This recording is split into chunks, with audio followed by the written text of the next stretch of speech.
All right, welcome back to the Stupidest Podcast. This is your host, Justin Vandeventer, and with me, the rock star, Justin Rademacher. Welcome back, buddy. Thanks. Welcome back to yourself. This is your home, so I feel welcome. Right. I appreciate you welcoming me.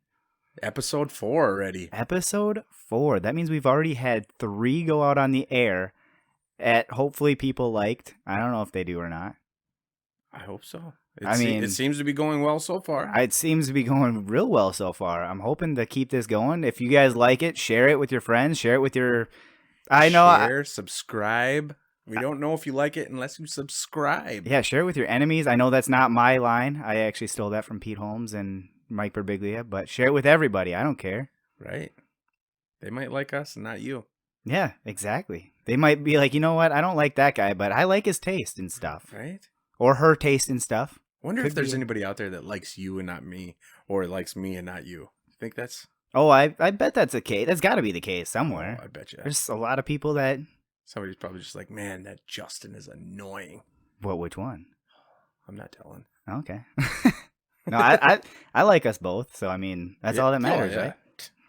Screw them. I'm having fun. That's all I'm here for. I want to have fun, and if you guys enjoy listening to it, that's great. That's a bonus. Dude, I'm having a blast. I love this. Yeah, this is great. I just love having fun and saying what I want to.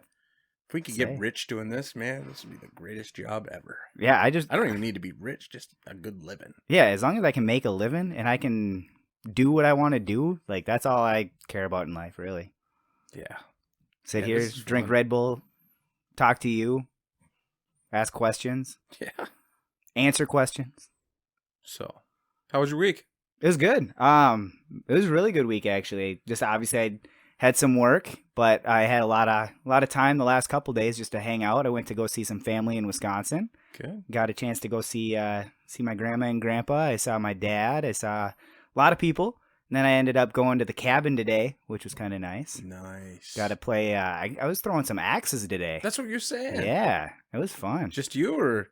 Well, it was me and Matt. Nice. Yeah, we were throwing some axes. He didn't have any, so we actually had to go buy one. But it was cool, and it's not necessarily the kind because throwing axe. Yeah, not the throwing axe, but it is a throwing axe, but it's all metal, so it's actually not a legal throwing axe for like the throwing axe competitions, like the one that they have in Monticello and in the cities and stuff. But no, it was a lot of fun. I did okay. I didn't do great, but I did learn some lessons. I learned what to do, what not to do, like how far you have to be away. Like makes a big difference. Exactly. Like I was trying to just maintain a consistent power and like speed, and then based off of that, kind of figure out my distance from there. But I mean, I feel like I could also change my speed and distance. So I was just trying to make it consistent because it was my first time. Right. So I'm like, I don't know what I'm doing. I'm just gonna try to learn. Matt was teaching me though. He's a good teacher. Yeah. Is he good at it? He's really good. He well, he has a look down. Well, he works there now. He works in the one in Monticello. Oh, really? Yeah. Oh, nice. Yep. Sweet. Yeah, he's a good teacher. He's getting into it. He's good. That's awesome. Yeah, he hit it way more consistent than me. We destroyed a tree though. We were playing on a dead tree, and it's done. Huh? Oh yeah, it's done. It collapsed. You're gonna just make the freaking tree huggers following that we have just pissed off now. No, it was already dead though. Like we made sure the tree hugger falling or the tree. No. The tree that we were throwing at, we made sure that it was already dead.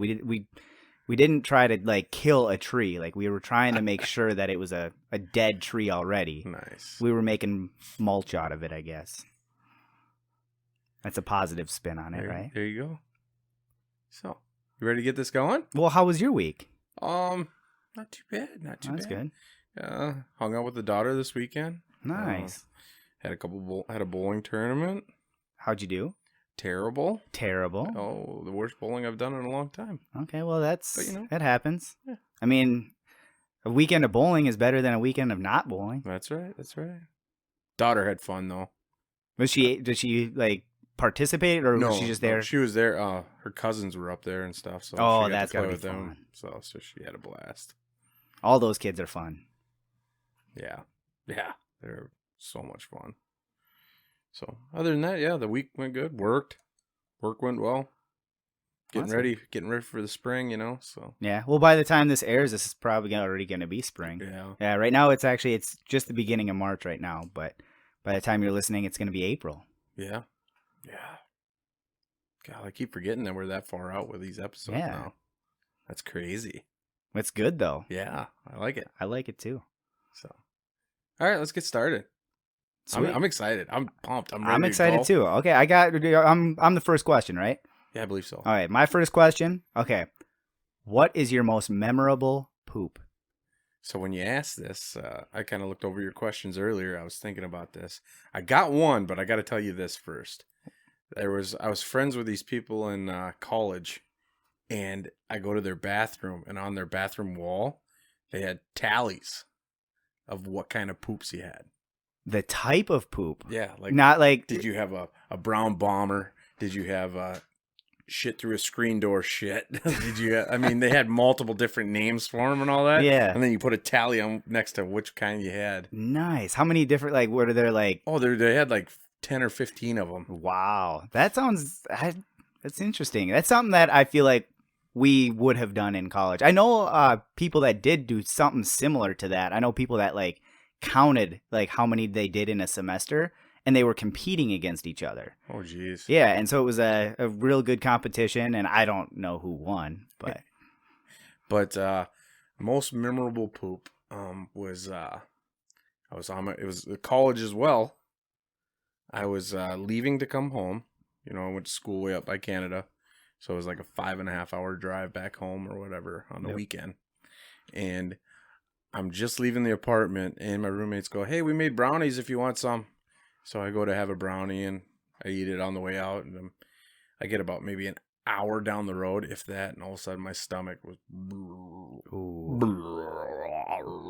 making noises like crazy. So you basically already knew this was going to be memorable as you're driving. Oh, yeah. And, dude, there's nothing for a while on the way home coming from up there. And there was one McDonald's out in the middle of nowhere. And I pull over to go to the bathroom in there. And I gotta go. I mean, I have got to go. And as I'm going into the bathroom, there's this 90-year-old man in a walker ahead of me. And I'm not going to be rude and shove him to the side. But where does he go? Into the only stall. So you just got to sit there and just... Oh, dude, I'm clenching. It's at the break. Yeah. Did you check the other room? What other room? The ladies' room? Did you see if anybody... Let me get to this. Oh, I'm sorry. I'm jumping ahead. Dude, I am sitting there dancing in front of this door. And I'm looking at the urinal. That's an interesting option. I am looking at the trash can really hard. So you're going trash can over urinal? Oh, yeah. Okay. I was thinking trash can over the urinal, and I'm like, I can't do that. But, man, I looked at that trash can really hard. I had to. There was no way. I wasn't going to make it. Otherwise. It's coming. Yeah. Regardless of whether you want it or not, it's here. Single stall bathroom. And so I assumed because he was the only guy in there, it sounded like. And so I was like, screw it. I'm going into the women's. And I go into the women's. They got 3 stalls in there. And I'm sitting in there, and I am destroying this bathroom. Yeah. I mean, destroying. Well, it sounds like you needed it for a while. Oh. So. And I'll get to you the reason why I'm destroying this bathroom here in a little bit. But I am destroying this bathroom.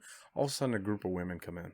A group of women. Yeah, I can hear them. And they go, "Oh man, this lady is tearing this place up." Whoa. I get out, and they all look at me like, "Oh, hey, sir." And I'm like, "I'm sorry, I wasn't gonna make it." And they all just start laughing. I'm like, "What do you want me to do?" Like I had no other option. Yeah.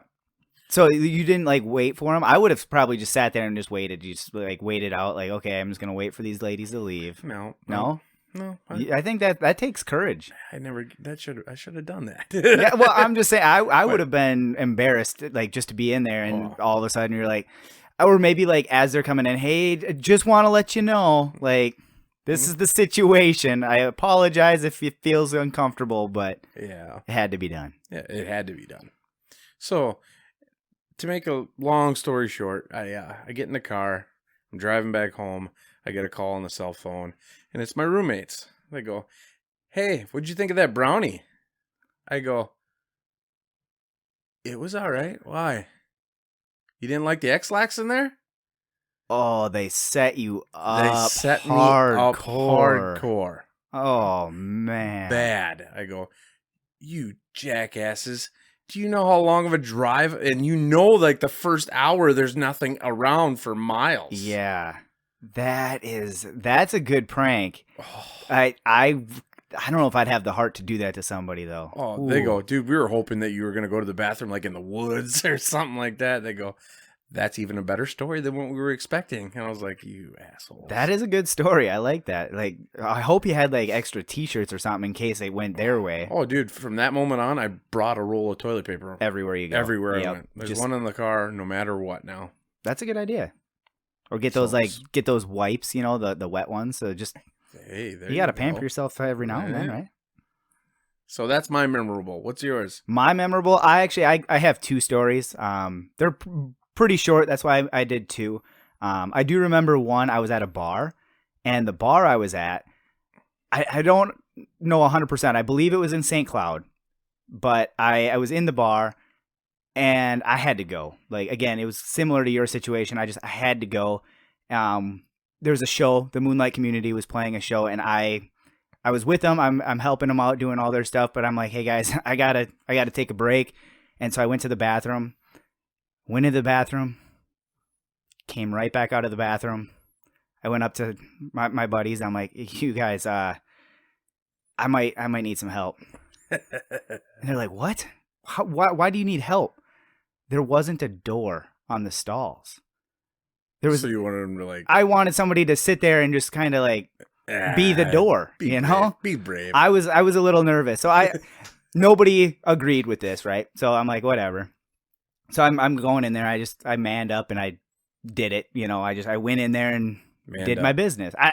Whatever you want to call it. I had to go to the bathroom, so I just did it. And my other buddy, I didn't talk to this buddy. It was Matt. He came up and he's like, hey, what's going on, man? And so he's just sitting there. While you were in there? While I was in there. So he started talking to me. He was looking at me, talking to me this whole time. But I loved it because I'm like, oh, he's my door. I don't care if he sees anything. Like, he's probably going to see it eventually at some point in my life, you know? Like, why not now?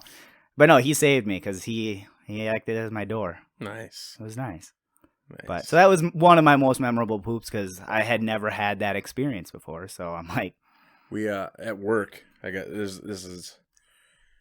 So I do lawn care, landscaping, all that. Yep. We're out mowing at this one account, and there's a porta potty off in the distance, and we got this new guy that just started, and he has to go to the bathroom.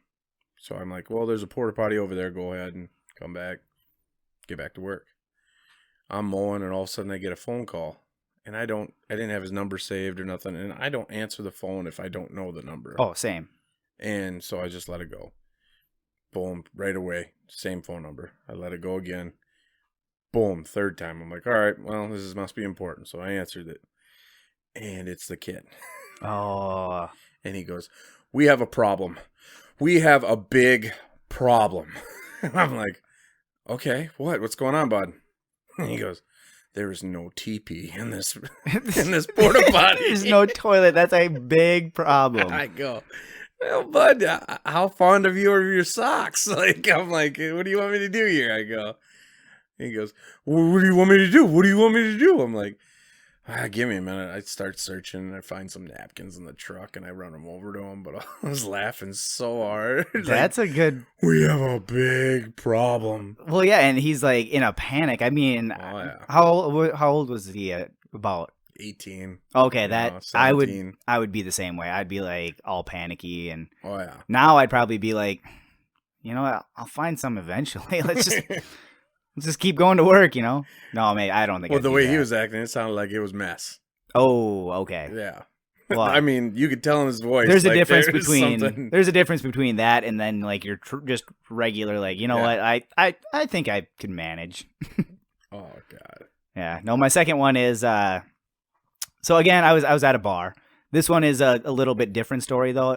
This isn't necessarily a memorable poop, but it was just a memorable time while on the toilet.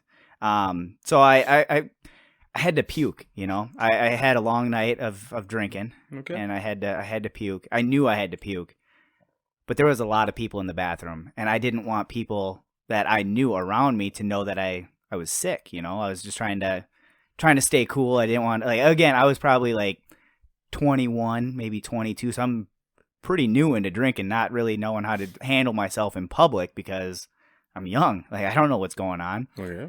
And I don't want to embarrass myself. So I sit there, I'm sitting on the toilet, and I pulled, like, it looks like I'm using the toilet, right? I pulled my pants down and everything, and so I'm sitting there, and all of a sudden, I know it's coming soon. I don't know if I turn around and, like, just go there, like, use the toilet and, like, with my pants down. So you're just gonna see everything at that point. Huh? I'm a nervous puker. I'm a puker, but I don't want to do it in public, especially, like, I'm sitting on the toilet, got my pants down a little bit.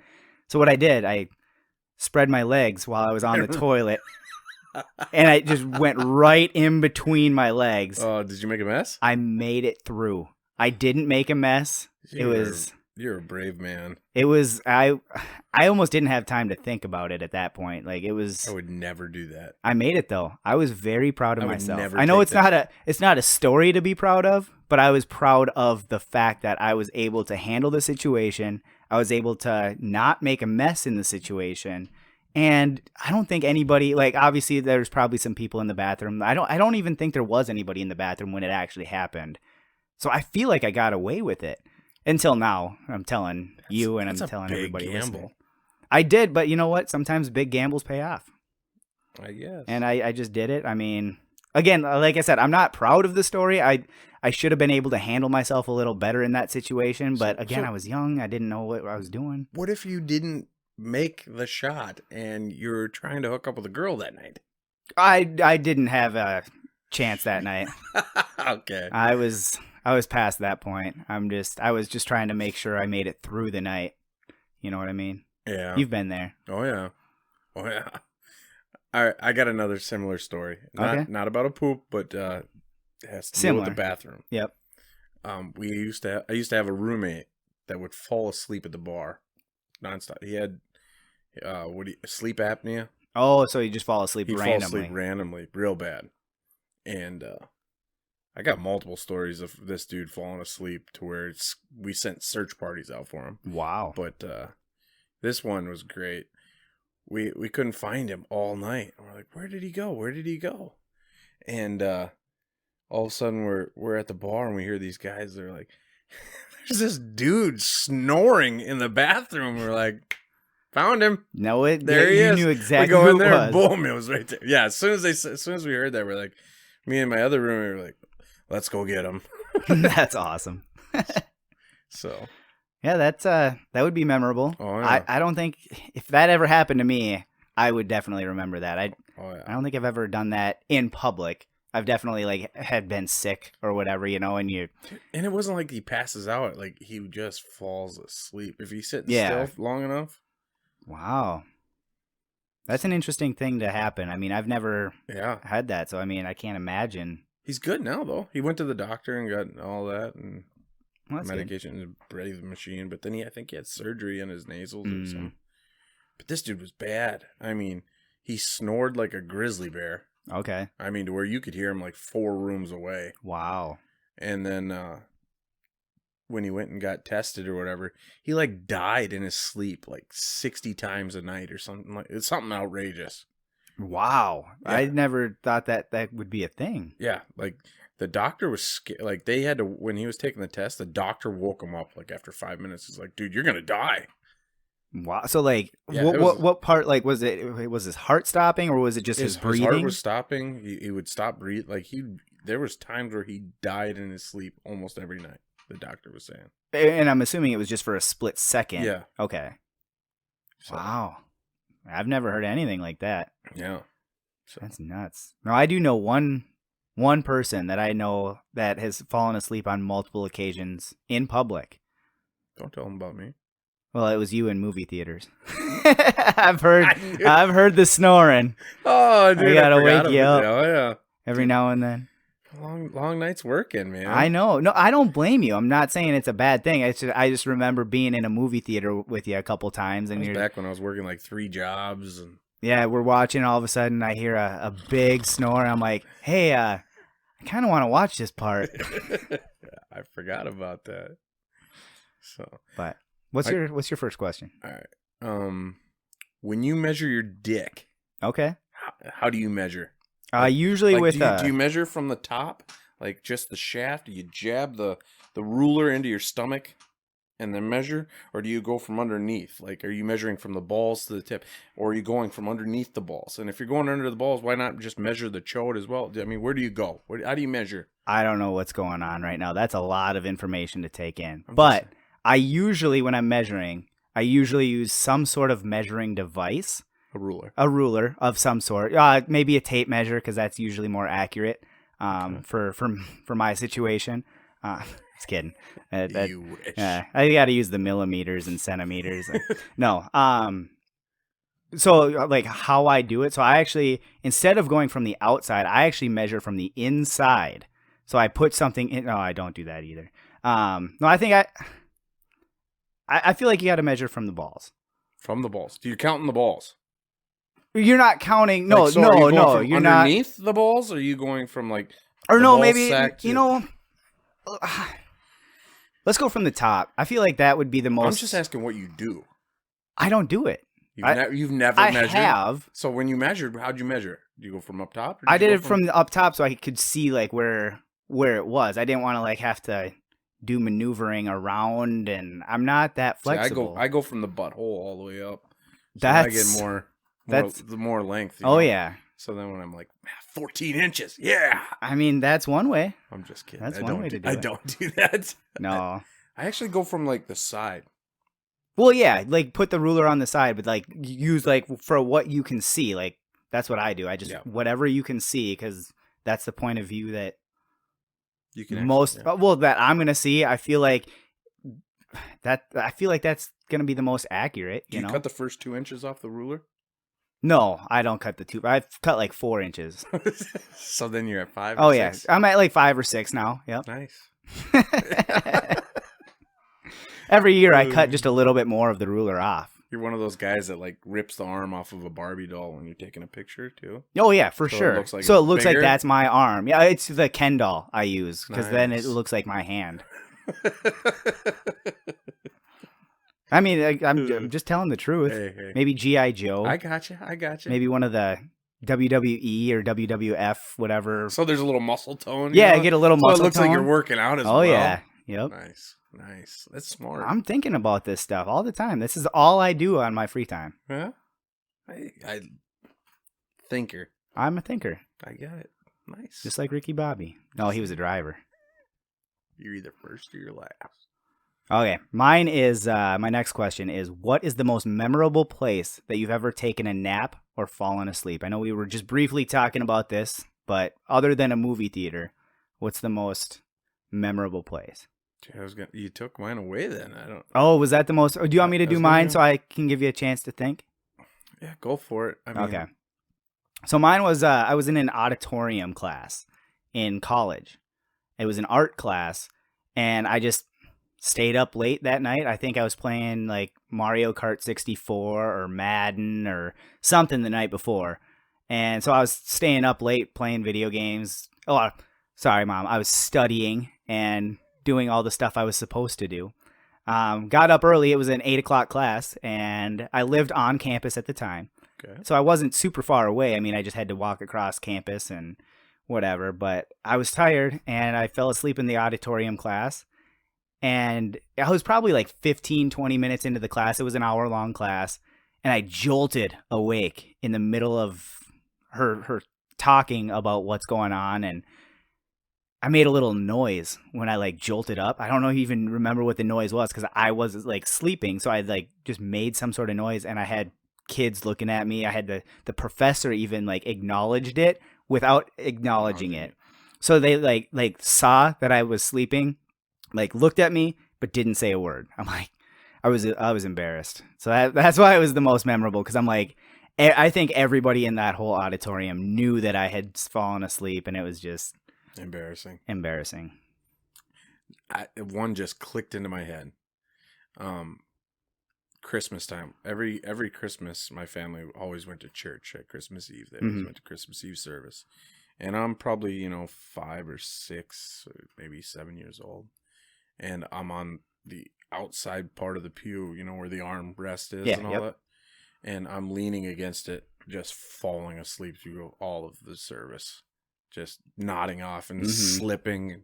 Yeah, doing the little head nod. Yeah, the head nod and all that. And this is what makes it memorable was probably 4 Christmases ago, this old guy comes up to me and goes, "Oh, I remember you." And I'm like, "Oh, yeah? I don't remember you at all, sir." Like, he's like, "I sat behind you Christmas Eve service probably 20 years ago when you were just nodding off." And I'm like, took him 20 years to say something. I'm like, okay, yeah, I definitely remember that, sir. He saw you grow up, and he's like, you know what? I'm gonna let him have a little bit more of this. I'll give him some opportunity to grow up a little. So I thought it was funny. I was like, that's a good story. It was obviously a nap that was very memorable for that guy. Yeah, it wasn't memorable for you because at the time you probably didn't remember at all what had happened. The only reason I remembered it after he mentioned it because I got yelled at for sleeping in church. Oh yeah, yeah. I bet that was that's something that you're not supposed to do as a kid. Oh yeah. So, all right. My second question is your preference: real boobs or fake boobs? What do you like? Do you like the real ones or do you like the fake ones? I mean, I like all of them. I'm not gonna say no to any of them. But I prefer real. I have not had a lot of experience with fake. I'll be honest with that. I have touched a fake one. But my preference is real. I don't know if that's just because of my experience with them or if it's just because I don't know. I just feel like they feel more natural to me and well, they are natural. Well, I know, and it just gives you more room to play. Like there's more give. Yeah. Right? I mean, yeah. I guess, yeah. What are you thinking? Are you? It sounds like you're thinking the opposite of. Yeah, no, I don't know. I'm okay with both. To be honest, it's almost pretty much equal playing fields for me, as long as it's a good boob job. Okay, yeah. Not a hack job. Yeah, there's definitely. I have not ever personally. I don't think I've seen I don't have a lot of experience, so I don't think I've seen a terrible one. I don't want to see a massive scar. Yeah, I mean that would I've seen some where they're like, "Oh God, what did he do? What did he cut you open with? A rusty old knife?" That or it could just be maybe went a little big too soon. Yeah, that could be too. Because there are some that they just want to go big. And then go big or go home. There's others that are like, frick, that's a masterpiece right there. That guy did an awesome job. It's a piece of art. Yeah, my favorite art. Mm-hmm. I remember I just got done watching an episode of South Park that they were talking about that. Do you remember that episode where Wendy, Stan's girlfriend, she decides to get him done? Jeff Foxworthy has a great joke about fake boobs. Well, I don't know if I know this one. What is it? Some girl in his family got a boob job, and his aunt goes, "Where'd you get your boobs done? I've been thinking about getting me a pair." And my Uncle Joe goes, "Why would you get a set of fake boobs? You're 80 years old." Well, he goes, "That would be like putting a chandelier in a haunted house." She goes, "Well, maybe if there was more newer lights on, you'd be in it a lot longer than 3 seconds. That's a good one. Obviously it's Jeff Foxworthy. It's going to be, there's going to be something to it. That's a dude that we haven't mentioned. No, he should be mentioned a lot more than he has. Again, if you are listening to the end and we are going through these comedians, we're leaving a lot of people out. So these are just the comedians that we have experience listening to, and those are the ones that came to mind first for us. So again, if we miss out on your favorite, we'll probably mention them eventually. They're going to get mentioned eventually. Again, I have some tonight that I'm going to forget because... I do my best. I'm not 100% on everything.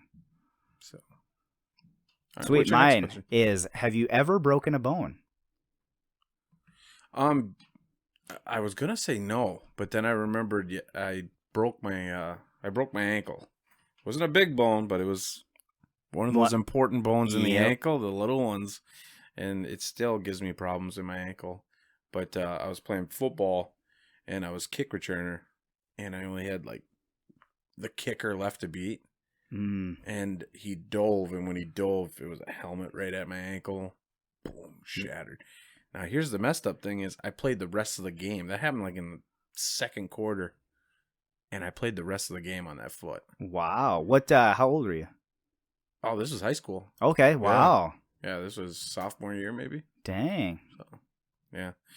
Yeah, that's tough. Then after I got done, I couldn't hardly walk. I ended up going to the hospital that night. And they had to like cut my cleat off because we couldn't get it off. Wow, just swollen up beyond. Yep. Wow. Yeah, that's tough.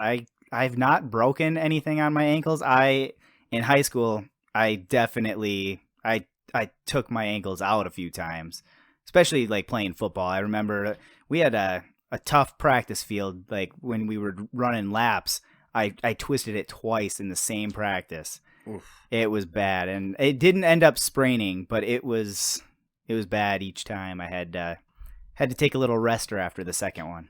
Yeah, but yeah, no. Mine is actually also including football. I did break a bone in football one time. What bone? But I was 9 years old. Oh, geez. I was 9 years old, and I was playing by myself. I know it doesn't. Yeah, you're talented. I know. So I broke my collarbone while I was playing, and that's a bad one to break. By yourself? By myself, I broke my collarbone. So I was playing at the park close to our house, and as I was playing, I was just kicking the ball around. You know, I wasn't even playing a game. I was just throwing it, catching it, kicking it, doing it, whatever I could with the ball. It was just a big field, and I went to kick it. And you know how Charlie Brown, when he kicks it, Lucy pulls the ball away and he flips backwards and lands on his back. I did the opposite of Charlie Brown. I kicked the ground, fell forward, landed straight on my collarbone, and it just snapped. Ouch. Yeah, it wasn't fun. I remember I was there. I was, like I said, about 9, 10 years old, and there was only one other person around. It was 2 people, I should say. It was an older lady and her, like, I want to say grandchild or something, you know. And I went up to him like, hey, I was crying. I'm like, hey, I don't know what I did. Like, my shoulder really hurts. Is there something you can do? Can you like help? And at that point, there was no cell phones. Right. I was just trying to look for help. Like, and she's literally looked at me in the eyes, grabbed her granddaughter's hand, turned around, and walked away. So I'm sitting there, 9, 10 years old, broken collarbone. Well, I didn't know it was broken at the time. I just knew it really hurt. Just in a park with nobody else to help me out. So I ended up walking home. Again, I wasn't super far from home, so I knew where I was going. It hurt because I was walking I had to carry my football. I could have left it there, I guess, but I took it with. And I got home, and my mom didn't believe me when I told her that I broke it. I told her, I think I broke my shoulder. And she's like, no, there's no way. It's bruised. That's all it is. It's bruised. Parents never believe you. Yeah, so I'm like, okay. So I go in my room. I'm sitting there. I'm in agony this whole time. And later that night, this happened in the afternoon. Later that night, I'm like, Mom, it still hurts just the same amount as when it happened. Like, I think it's broken. And she's like, no, it's just bruised. Like, we'll look at it in the morning. So I slept through it. The whole next day, I got up that next morning. It still hurt just the same. So I'm like, I don't think I can go to school. My arm really hurts. She's like, okay, I'll take the day off. We'll stay here and we'll kind of see what's going on. Didn't go to the doctor yet. The next day, so we waited 2 days, went to the doctor, found out it was broken. I'm like, I told you. But the good thing, I don't want to like, my mom was a great mom. Like, she did nothing wrong. She knew that like, I was kind of like that. I kind of whined a lot as a kid and as an adult and still. But no, so like she knew what was going on. And so we went to the doctor and the doctor basically said there's nothing that they can really do. So he gave me like this like weighted vest that would like kind of help protect it a little bit. But I mean, like your collarbone, there's not a whole lot you can do. So it was tough. Yeah. I almost broke it again playing football. Really? I was playing, probably I was like 15 or 16 at the time, playing in a different backyard. This was when I moved to Montrose, because that was when I was living in Stillwater. Okay. And we had trees in our yard. And I was playing defense, and the wide receiver ran right by a tree. I didn't know the tree was there. Smoked it. Right in the collarbone. Same collarbone. I thought I broke it again, but I didn't. That was just bruised. Mom would have been right that time. But I didn't go to the doctor for that one. It didn't hurt the same. Like, right. I knew it, like, it was better right. after a couple hours. Like, right. I had an ice cream cone later and I was fine. But yeah, so that was my broken bone. Just running into the ground, running into a tree. Okay. Yeah, I've never, I mean, other than the ankle, I've done some dumb things and hurt a lot of things, but never got pretty strong bones, I guess. I don't know. Yeah, that's the same. That was the only bone that I actually broke. I mean, obviously, I've twisted ankles, I've sprained wrists, I've done a lot of different stuff like that, but. All right. My next question, what is your favorite wild animal? And then what's your favorite, like, domestic, like, pet? Wild animal and pet. I've never really been able to answer this question because I have multiple favorite animals, I feel. I always tend to go towards, like, monkeys and bears. I see you as a monkey guy. Yeah, I like monkeys. I've always liked monkeys as a kid. I also tend to go sharks, like, if I'm talking, like, oceanic creatures. Certain kinds? Like, what kind of monkey, what kind of shark? Kind of monkey or shark or bear. I don't really have a favorite monkey. I guess just kind of the ones that are, like, kind of stringy, the one that you can have as a pet, maybe. So like a chimp. Like a chimp. Yeah, I think I like them. As for shark, just like the what is it? The great white. The great white shark, yeah. Or the tiger shark. I like the tiger shark. I had tiger shark very aggressive necklaces. So you like the aggressive sharks? I like the aggressive sharks, yeah. I just thought they were cool as kids. Or as a kid. As for bear, I'm probably a grizzly. Yeah. I like grizzly bears. And pet? Pet. I'm gonna say a cat. I like cats. Because they mind themselves. They are the least. What a loser. You don't need to have any kind of real responsibility except changing a box. Here's my kitty. I don't care. Call me what you will. I like cats. Dude, as John Caparulo says, man, if you're a dude and you have a cat, you're either. I don't have a cat. I'm just saying if I were. You're a villain. Yeah.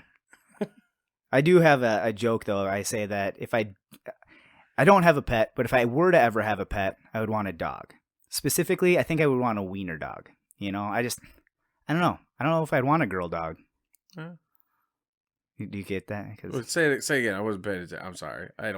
We've talked about it. I don't listen. So if I ever had if I ever had a pet, I don't have a pet, but if I were to ever have a pet, I would want a dog.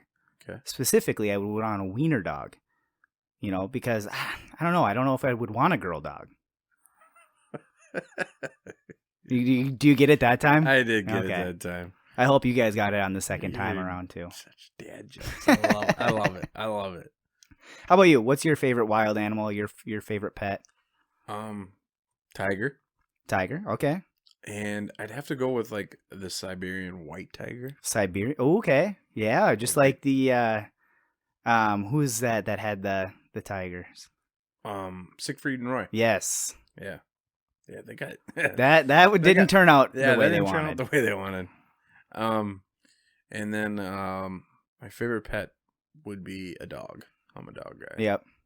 But gross. Oh, yuck. Ew. Shut up. I definitely want what's the I've been looking at mastiffs. Okay. That's a big dog. Yeah. But a Rottweiler. Rottweiler, I love, yeah. Yeah, my aunt. I was drawing a blank on Rottweiler. Yeah, my aunt had a Rottweiler, 2 Rottweilers when I was growing up, and I'd want it as a puppy though. I'd want to raise it. Well, yeah, I mean that's probably going to be the best route. To, like, rescue the dogs, but I want to raise my own dog. Well, I mean you can connect with the dog and kind of grow up with a Rottweiler. Yeah, have that relationship build along with you. Oh, I understand that. But I'm into big dogs. I like the big dogs. Yeah, no, I like big Saint dogs Bernard too. would be cool too. Yeah. But man, that's a lot of food and a lot of cleaning up. What about a Samoyed? What's a Samoyed? Percy. Oh yeah. Yeah, that's a big dog, and they're very fluffy. Very fluffy. I love them. Yeah, I don't know if I could go with that dog. She's got to shed so much. He sheds, yeah. But I mean, it's fine. Like, it's not anything like it. You get used to it. Yeah. Especially like I have a beard, so I can't I don't know if it's mine or Percy's. Like, it looks the same. It's the same color, same length, everything. So, but yeah, those are my two answers. So. Okay. Well, my next question is: Have you ever had the wind knocked out of you? Oh, dude. I couldn't come up with a regular story for this one or something like that. It's happened to me so much. Okay, so you didn't have a specific one just come to mind? No, dude, this happens to me like monthly. Wow. Okay, like still. Oh, dude, I'm in like that makes sense. Yeah. My job, landscaping. Dude, I run into trees and shit like that all the time. I get the wind knocked out of me. Okay. No, I guess I've only really, I feel, had the wind knocked out of me a few times, and basically all of them were kids, like when I was a kid, because I mean, I like playing football and baseball and stuff like that. You'd run into stuff and run into other players and stuff like that. But the most memorable for me is I was playing on the monkey bars. It was after a baseball game, so I had already had a good game of baseball, and I was just having fun on the monkey bars. And all of a sudden, I was. Your hands are flailing around so much when you talk. I don't know how many things you've hit already, but you've knocked some things like 3 or 4 times already. I'm animated. I love it. I'm animated. That's why I got this little bar a little further away from me so I don't hit it. Continue. Anyways, I was playing my baseball game, and I had a good game or whatever, so I'm just playing around. I was hanging out with my grandma, my grandpa. I was playing with, like, they were all hanging out with me, and all of a sudden, I was on the monkey bars, and I grabbed for the next bar. The bar wasn't there, and I just fell flat on the ground. Wind knocked out of me. I thought that was it for me. I thought I was going to die, and I didn't, obviously. I'm here. Something like that happened. I fell off a ladder. Knocked the wind right out of me. And that's why I do not like ladders. I'm not scared of heights. I'll go do whatever. I do not like ladders. Okay, I didn't know that about you. Yeah, I'm scared to death. Like, I'm not scared to death, but I'm scared of them. So you must have like landed on your back. Oh yeah. Okay, that's what I was envisioning. Quite a ways up too. Like, it wasn't just a short fall. Yeah, and it was just right on your back. And I don't know how I didn't break anything that time, but nothing really happened to me. You're lucky when it comes to that, I guess. I don't know. If you owned a comedy club or a bar, what would you name it? If I owned, I feel like I would name them different because obviously there are different circumstances for each of them. So if I were to own a bar, I think I would want to call it None. I want to call it None because I feel like it'd be the best bar in the world. Bar none. You know? Another dad joke. Huh. Well, and that's a serious name too. Is that really what you'd name it? If I had a bar, that's what I would name it. Really? Yeah, just a bar. I mean, who cares? None. Like, where are you going? None. Like, what do you mean none? None your business? Multiple jokes there. Exactly. Somebody you didn't want to bring? None your business? Yeah. Exactly. I like it. I actually do like that. It's not a bad name. I mean, it's not like the best name probably, but I mean, it's the one I came up with and I'm cool with it. Right. How about you? What would you name a bar? Last Call. Last Call. That's a good bar name. But what are you gonna do like when you open? Like, hey, sorry, last call, right away. Yeah, I don't know. Maybe something else then. Maybe. No, I'm trying to be giving you a little feedback on my end. I mean, just trying to joke around and see what you would come up with. I always like Cheers too. Cheers, that's a good one. Like the TV show, the old show. Oh, there's already a bar named Cheers? I'm just kidding. I knew that. That was a great show. No, that is a good one. No, and I feel like if I had a comedy club, I'd have to go a little bit different name. I'm actually going to be serious. I don't have a joke for this one, but I just kind of like like a cave atmosphere, and I think it's perfect for like comedy because it's kind of intimate, you know, and you can kind of get to know your audience, and they get to know you, and it's just kind of a nice close enclosure. So I just go like a comedy cave or something like that along those lines. I like that. Yeah, I tried tying something in. I'd have to think about it more. Yeah. But yeah. Some kind of comedy theme with it. There's so many that have already been taken, you know. Well, I know, and that's kind of why I was kind of going with a cave theme. Maybe there is one out there that I don't know of that has. Cave.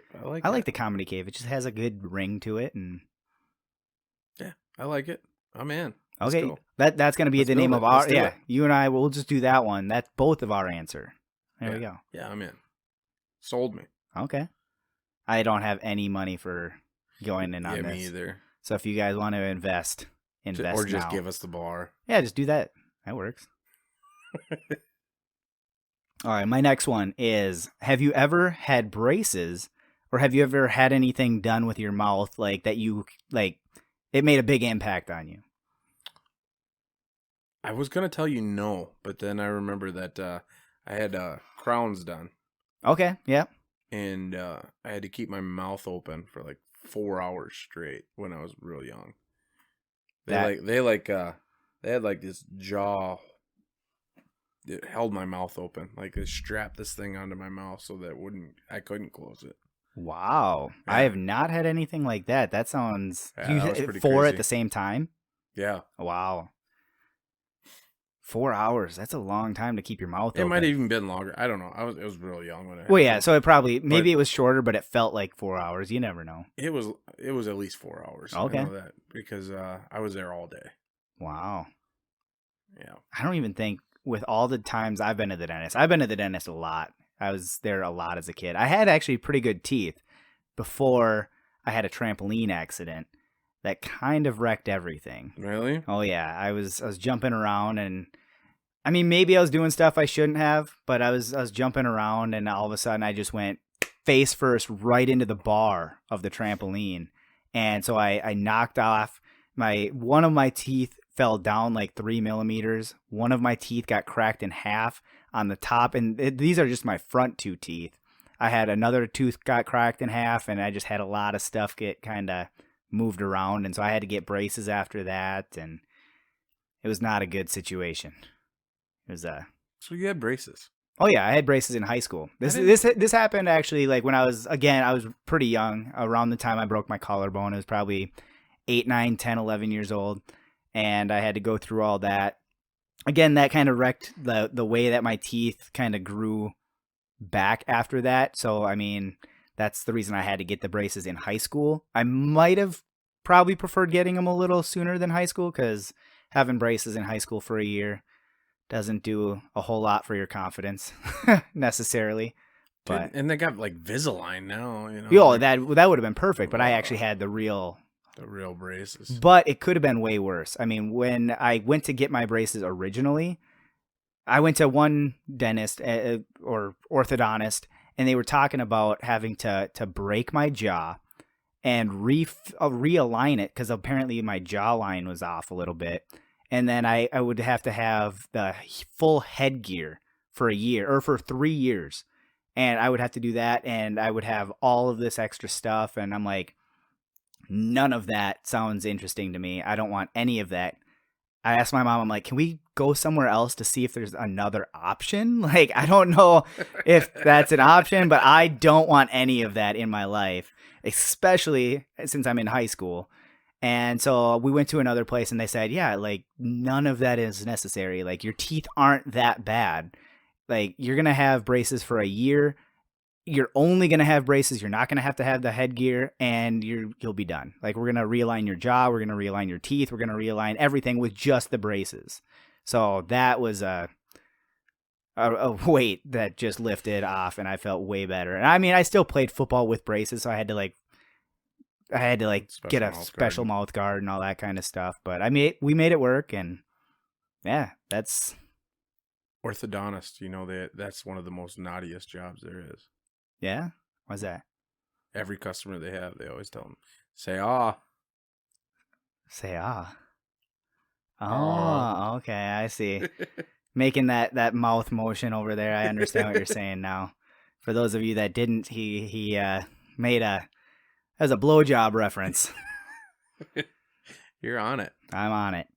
But yeah, that was the main thing. I mean, like I said, during my trampoline accident, I did crack a tooth in half, so I had to get that covered, and then I had one of my teeth fall down, so they had to shave that down. I had a root canal in that one, so I've had a lot of stuff done. But yeah, those were the main things for me. Dang, you've had a lot. Oh yeah, my mouth more than I knew. My mouth has a lot of money put into it, so I mean, it's not perfect, but I love the way my mouth looks compared to what it probably should look like. You got a pretty mouth. I don't like that. I guess I never knew that about you. Maybe maybe I did, but yeah, I've had a lot of mouth. Thank you, Mom. Thank you, Chuck. Thank you, Dad. Thank you, Grandma. Whoever paid for it. I don't know all of the details, but thank you for whoever helped me with my mouth situation, because without you guys, it wouldn't look as good as it does now. You could have spent more. Probably. I'm just kidding. Your teeth are probably better than mine. I probably should have had braces. My teeth are. I mean, they're not bad. Well, I didn't want to say anything, but I mean, you still could. Jerk. But what's your question? Where am I at here? Where are we?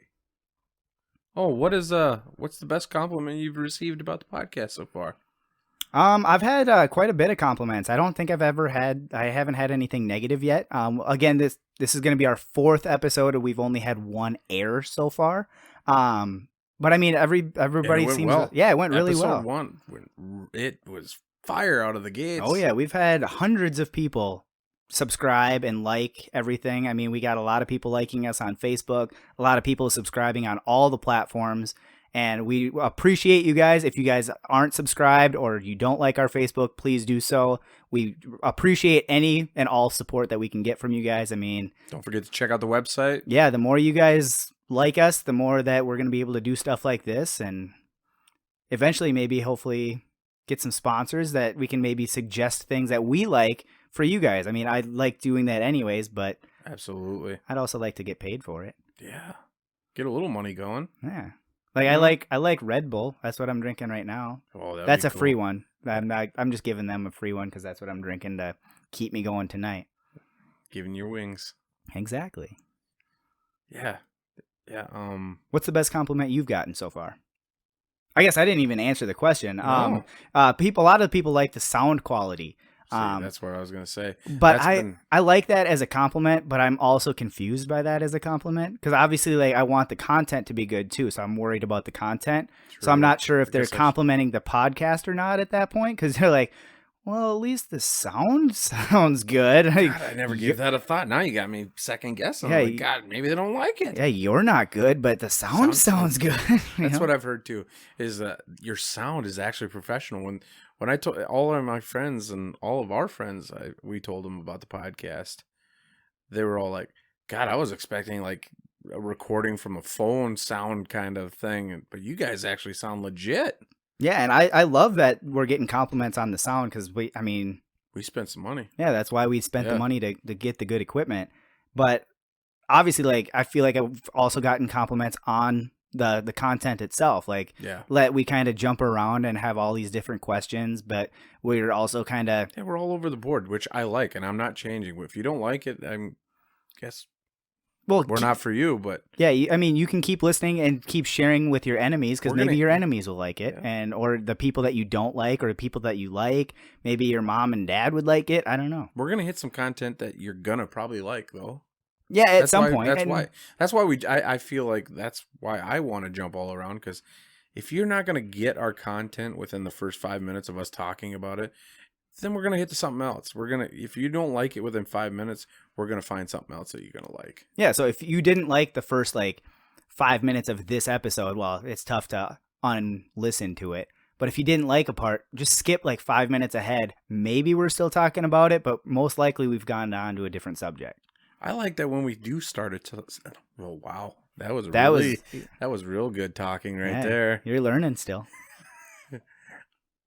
what I like is we'll start a question, and 90% of the time when we start that question, it leads to something else that has nothing to do with that question. I like that too, because it leads to a story, or it leads to something that like it semi answers the question. Because I feel like a lot of the time I almost missed this question because I just kind of went into other stuff. I like to veer off. Yeah, me too. Yeah, especially like when I'm driving, I like to just veer off into other lanes. And sorry, I'm doing it again.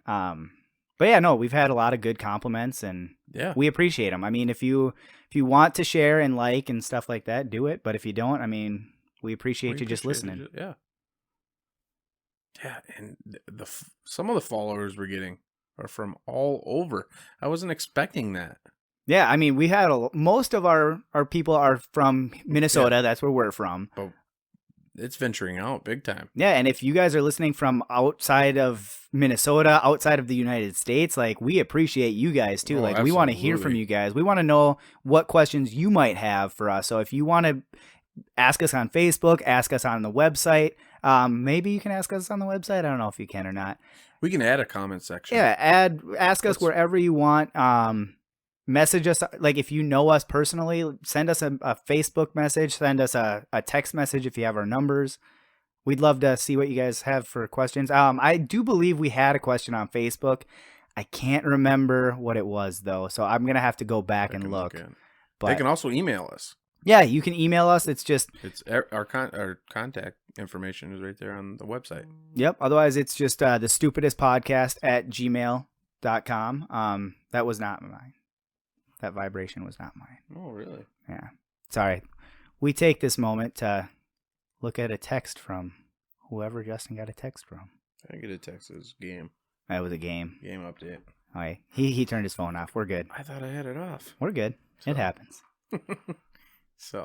But yeah, sound quality has been the most common compliment I've been getting. Well, and I also want to compliment you too, because you've been doing all the editing for the sound quality to help out. Like, if there's any background noise, you've been helping out a lot with that. So I do appreciate your work that you've been putting into it. I'll probably do better, but you know what? It is what it is. You can probably edit out the parts that make me look dumb if you wanted to. Well, then we'd have no content. I know. I was just trying to make myself look a little better, hopefully. If you guys, yeah, whatever. All right. Is it mine then? Yeah, we're up to you. Okay, so have you ever broken anything significant? While saying this, it's not necessarily on your body. I know I've been talking a lot about like physical stuff, but have you ever broken anything significant, like in a house or on the house, or like anything like when you were a kid, maybe a vehicle, anything like that? Dude, I played baseball. So you broke what? Oh, I've broken many windows. Okay, windows, that probably added up. Oh, yeah. Dude, I've been grounded many, many of times for breaking windows.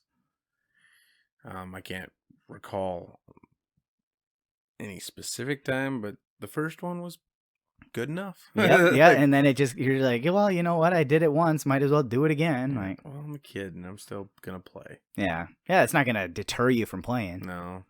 Especially like when you're that young, you're like, well, that's all I want to do. Like, that's my life right there. Like, you can't take away my life. Like, wow.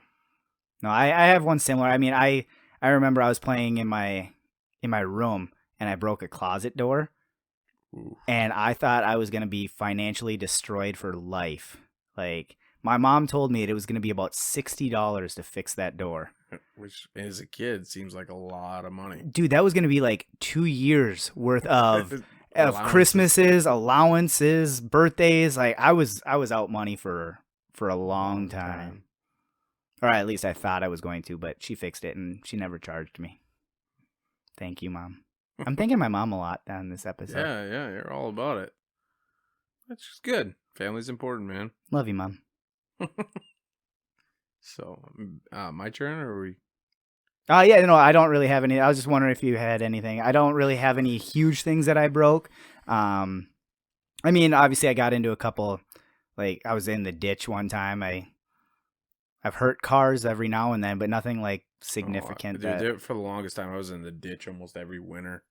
Oh, really? Yeah, I just had like a string of like 4 or 5 years of just constantly in. Catching black ice and just going into the ditch. Never had a real bad accident, but yeah, going in the ditch wintertime. I live in Minnesota. It happens. That's true. I do remember when I got my white car. I don't even remember the Chrysler 200. Yeah. That one of the first, I think it was within the first week of getting it. I had a really tight angle to get my car into my garage in the apartment I was living in. Yep. And the very first week of getting that car, I dinged up the front. I remember that. Yeah, it was Dude, I thought you were heartbreaking. going to cry when you were telling me about it. Yeah, it was heartbreaking. You loved that thing when you first got it. But yeah, you should have, because you actually had a nice car. Yeah, it was like the first nice vehicle that I had, because all my other cars, like, the Lumina, the door didn't work, the window didn't work. I had to get in on the passenger side of my car. I love that car, though. To get in. It was a good car. It got me where I needed to go, and that was your first car, right? it. But no, I think it was my second car. Yeah, I've had a few cars, like, just kind of, again, very similar to the Lumina, where everything was broken or missing pieces that probably should have been there. Had one, didn't even have an engine. No, I did have engines in all my cars. But yeah, no, that's about it for me. Yeah. All right. What are 3 words that you would describe yourself, and then 3 words that you would use to describe me? That's a good question. I feel like most of the words that I use could kind of describe both of us, just based on happenstance. Obviously, there's differences between us, but for me, I said positive. I feel like I always try to swing everything in a positive light, try to make everything bright if I can. There's obviously times where I could go with that, where a lot of negativity is around, and so you're like, you know what, I'm gonna turn this around and make something nice out of it. Make a cake. Make a cake. Yeah. Remember, those are the only podcasts I listen to. Foodie. Oh yeah, I love cake podcasts. I couldn't even name a cake podcast though. I was just joking. I don't listen to any of them. I got my daughter watching Cake Boss. Oh, nice. Yeah, she likes it. That's a good one. Where they make all those extravagant cakes that are just unreal. Yeah, that's a good one. The next word, that's the word I was looking for. The next word I used is professional. I feel like in most circumstances, obviously, there's times where you don't have to be professional, like if you're out with buddies or whatever. But for the most part, I feel like you're very professional. Yeah. I mean, sometimes was overly professional. Yeah, even on here, I try to be professional. I mean, obviously, I tell some stories that I'm not super proud of, but I mean, it's the content that we're looking for. I mean, people are looking for the stupidest content. Yeah, so. The story. Exactly. The stupid story. But yeah, so I mean, professional, positive, professional, and the last one I used is mainly for me. I don't consider you this. Maybe you are, but sexy. OCD. It's not really one word. I thought you were gonna use sexy for me. Damn it. No, I used unsexy for. Is that? It's still a word, and it includes the word that you said. All right, what was your last word? Sorry. It was OCD. Oh, dude, that fits you to a T. Yeah, I am very OCD. I need everything to be perfect and tidy. Which is funny. You know, if people actually saw how OCD you were, they'd be like, how are you friends with Van Deventer? I still am asking myself that question. Yeah. No, I understand that. No, but like I said, I am very tidy, clean person. You should see my room if you haven't seen it. It is pretty. See your room. See anything that you own. Well, everything's got its spot, you know? Dude, your car. Oh, yeah. I keep my car. Anything you own is OCD. Well, I mean, yeah. I like it, though. That's what I like about you. I like being OCD. It's good. Sometimes it fits you well. Sometimes it's annoying because it takes a long time to organize everything A to Z. Does it bug you that you are? Like, sometimes, yeah. Does it annoy you? That you have to be that way? Oh, yeah. Sometimes it bothers me. I mean, not all the time, but yeah, there are times where I'm like, I need to do this. I need to get this done. And it'll take an hour to do, but I'm like, you know what? I'll feel way better once it's done.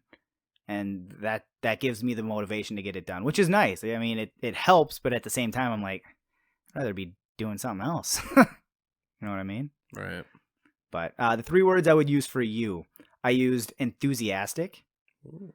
I think that you are very enthusiastic. I'd also use that for myself for the most absolutely. part. I say that you are optimistic. I feel like you have a very positive, optimistic view on most things. Glass half full kind of guy. Exactly. Like, obviously, like, there's times where, like, there's going to be times where people are not optimistic, but even in those times, you find a way to kind of reach inside yourself to turn it around. I go for the long reach. Yeah. Yep. Yeah. You go for the long reach around. No. And then the last one I said is fun. I think you're just a fun guy. You're just, it's fun hanging out with you. I mean, we do a lot of different stuff together, which I love. Like I said, I don't love just doing one thing. Obviously, I talk a lot about my interests, but I have a lot of interests outside of the ones that I've mentioned. Like, we'll do anything. Like, we'll play Madden, we'll go golf, we'll bowl, we'll do this, we'll darts, play darts, pool, like whatever. We'll just go karaoke. I was gonna say karaoke. Yeah, we do a lot. But that's how I always want to have fun. If I'm not gonna have fun doing it, why do I want to do it? Exactly. Like, we should always try to aspire to have fun. I even try to have fun, like, while I'm working. Like, I come up with these little games I play sometimes, like, even on those long days where you're, like, grinding it out for 12 hours, maybe just take a little bit of that time to figure something out to have some fun. Right.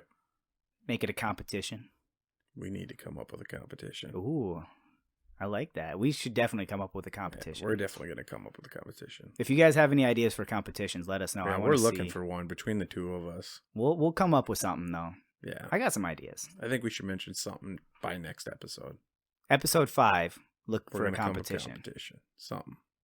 I don't know what yet, but we're going to come up with something. I'm going to win. No, you're not. Oh, I'm just letting you know. I was just giving you a warning. No, champion. I already hear. Are we getting a trophy on this, or what's going on? Should we get a belt? Ooh, I like a belt. You know what? I think we should get a belt, and then we could do multiple competitions throughout and add like another.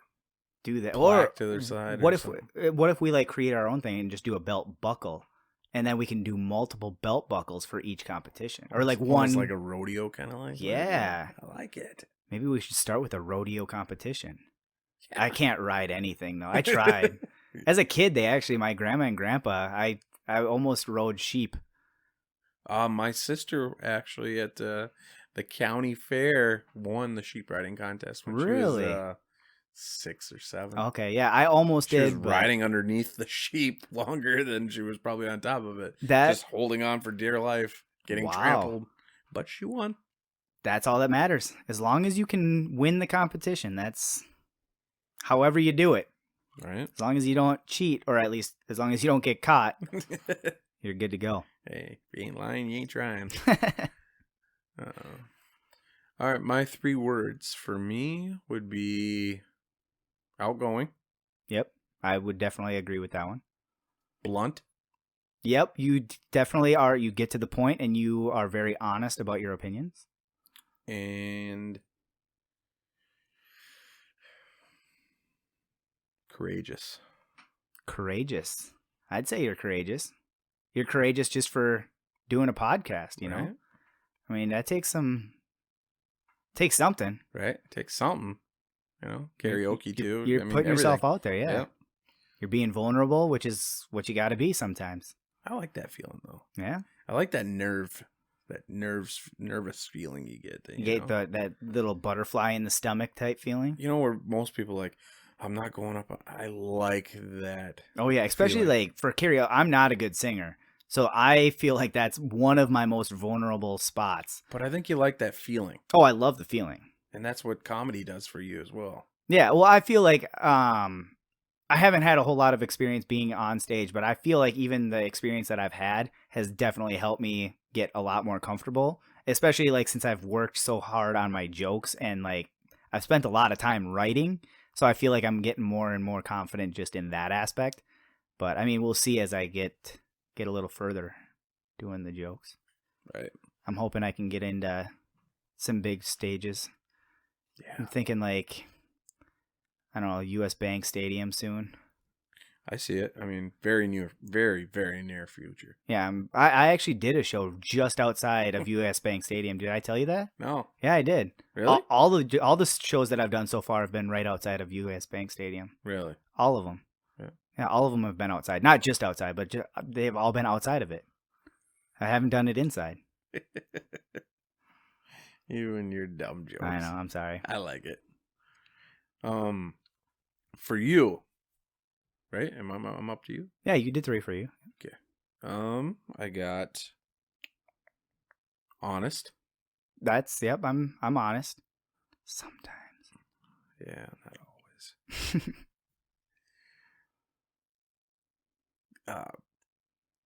Cleanliness. Cleanliness. That goes with the OCD. Yep. Yeah. And spontaneous. I like to be spontaneous. There's a lot of stuff that I do that I don't know what I'm doing until I'm doing it. Yeah, there's a lot of times when you call me and you're like, hey, dude, I'm doing this. I'm like, what? Yeah. Like today when you said you were throwing axes. You didn't expect that. No, I did not. I wasn't expecting it either, but it was fun. If you would have told me, when you called and said, hey, guess what I'm doing? Not in a million years would I have said throwing axes. And I got my shoes so soaking wet because we were throwing in the snow. I had to go to Walmart to get a new pair of shoes because I only brought one pair. So that was another spontaneous thing, just going to get more stuff because of the stuff that I do. It was fun, though. It was worth it. Yeah, I bet. Plus, they were like $13 shoes at Walmart. They weren't super expensive. I'm still going to wear them, though. I like them. Do you? Yeah. They're like the laceless ones, so they just slip them right on and off. And, Velcro, huh? No, not Velcro even. It just literally goes, I know. Just goes right on in. So they're like deck shoes. Yeah. Nice. Yeah. I like that. All right. Well, that's it for me. Okay. Yeah, those are. I feel like all 6 of those are good for both the ones that I used and for the ones that you used. Mine were way better, but that's beside the point. That's our first competition, and I won. We should have used the word competitive. We are very competitive, but not like angrily. No, like I'm okay with losing to you. I get upset at the time, but I mean, I'll forget about it because I'm going to win the next one anyways. So yeah, that's the thing is when we do lose to each other, we're like, I'll get you next time. Yeah. Because we're obviously going to, especially if it's a competition, we always seem to go back. Oh, yeah. And do it 500 more times. For sure. I'll go against you in anything. Absolutely. That's what I like. All right. Have you ever continued to do something that you weren't supposed to?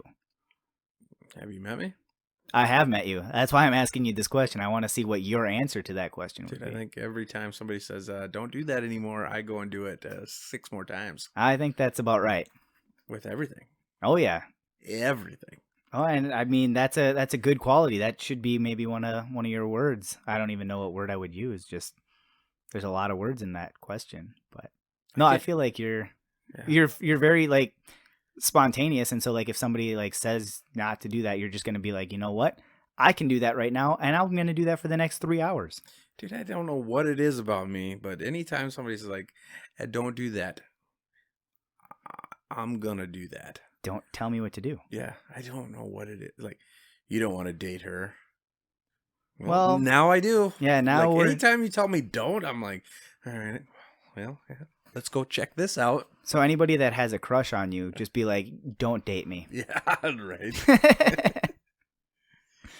All right, no, I got one. I was playing baseball in the house as a kid.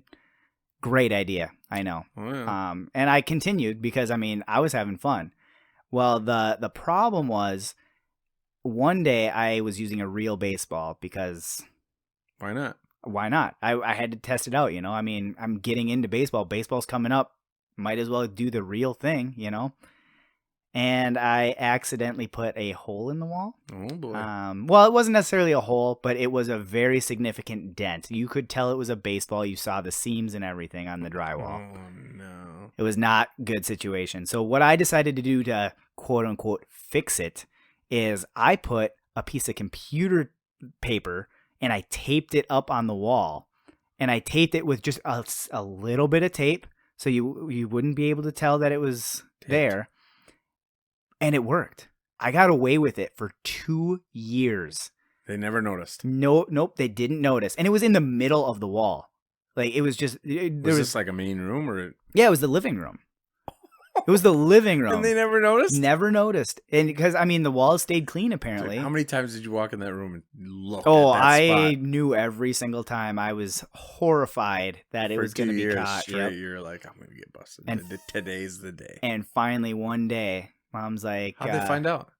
Well, my mom is very similar to me. She loves to have everything clean, and she's very cleanly. And so what she was doing, she was actually cleaning the walls. So she was scrubbing the walls.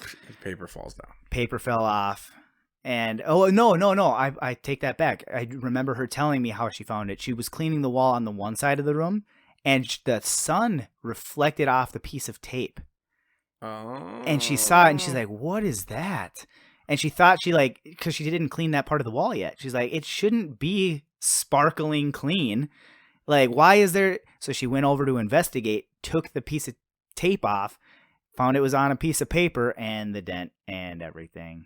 And it was a townhouse, so it wasn't like we didn't own it, you know. We were renting, and so that didn't help. But I mean, I got away with it for 2 years, but I still got in trouble. Oh yeah. I mean, I understood, but I was like, come on, that happened 2 years ago. She's like, got to give you credit now for hiding that for 2 years. That's impressive. I mean, I thought I did a pretty good job. I'm impressed. I mean, I was okay with it. Like I said, I didn't think I deserved to be punished, but I did. I did deserve to be punished. I mean. What kind of punishment did she give you?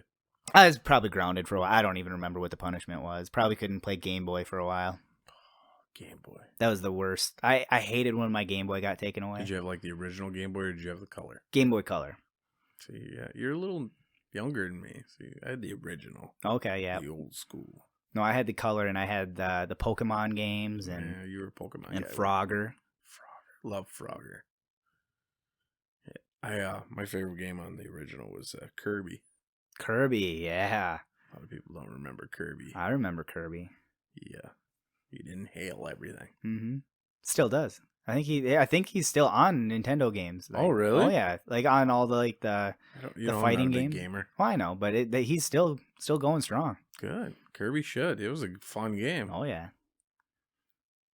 But yeah, so that was my question about continuing doing something that you shouldn't have been doing. What is something most people spend money on that you would never spend money on or don't like to spend money on? Well, I'm not going to say never because I have done it in the past and I've already explained some stories about it. But for the most part, I don't spend money on alcohol and I don't like spending money on alcohol. Most of the time when I drink alcohol, any beer or mixed drinks or anything like that, like I'll buy it at a bar and stuff like that. But for the most part, when I'm drinking, it's usually like at a friend's house or at my house. And I usually I'm not the one buying because I don't drink a ton. Right. I'll maybe drink a few that night, but I'm not a huge. Yeah, now that you say that, I know that a lot of times when I used to get you out, I'd be like, "Hey, I'm buying." Well, I know because you knew. I'd buy the first round just to get you going. Well, you knew because if I was buying, I'd only have two. Yep. Or maybe just one. Mm-hmm.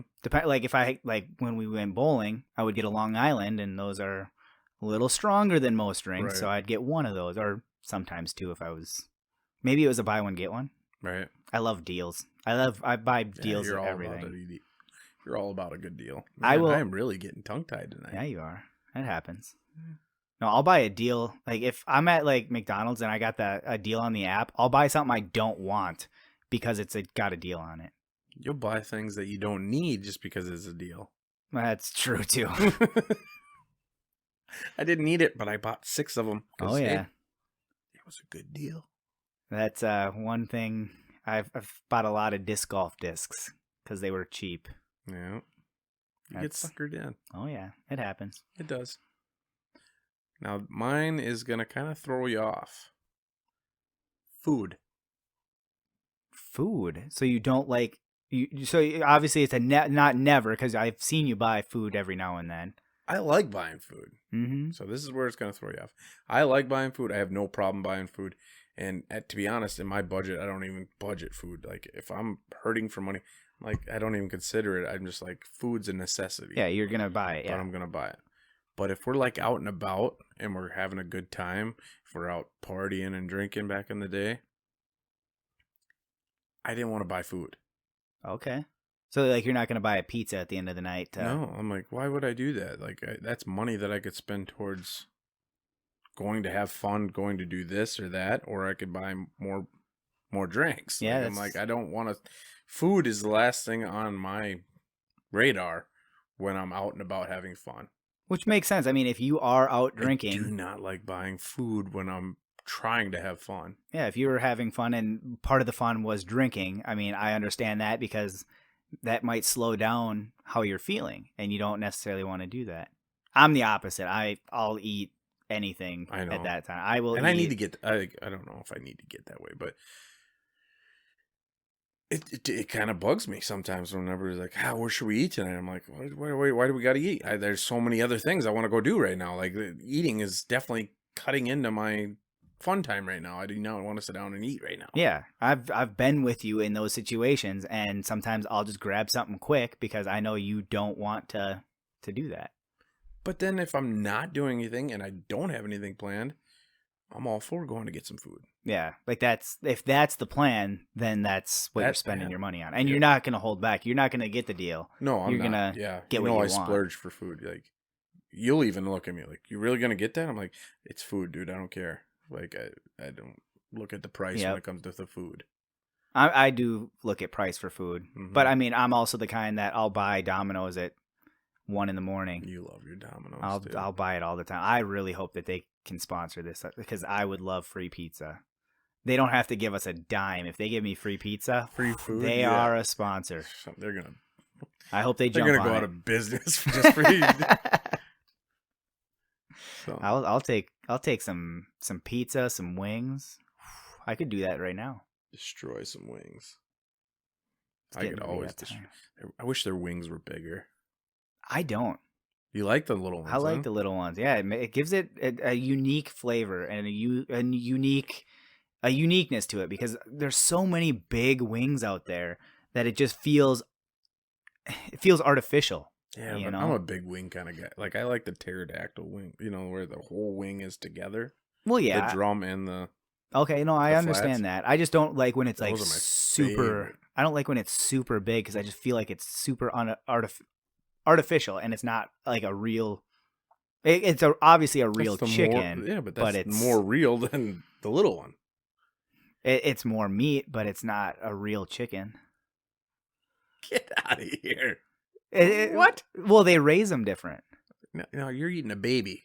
Oh, no. No, you got to watch some documentaries, man. There's a documentary out there. It's called Holy Chicken. You'll learn some stuff. Maybe I need to. It's from the guy that did Super Size Me. He brought Holy Chicken. Look into it. It's going to give you a different look on how you're eating chicken. Where do you watch that at?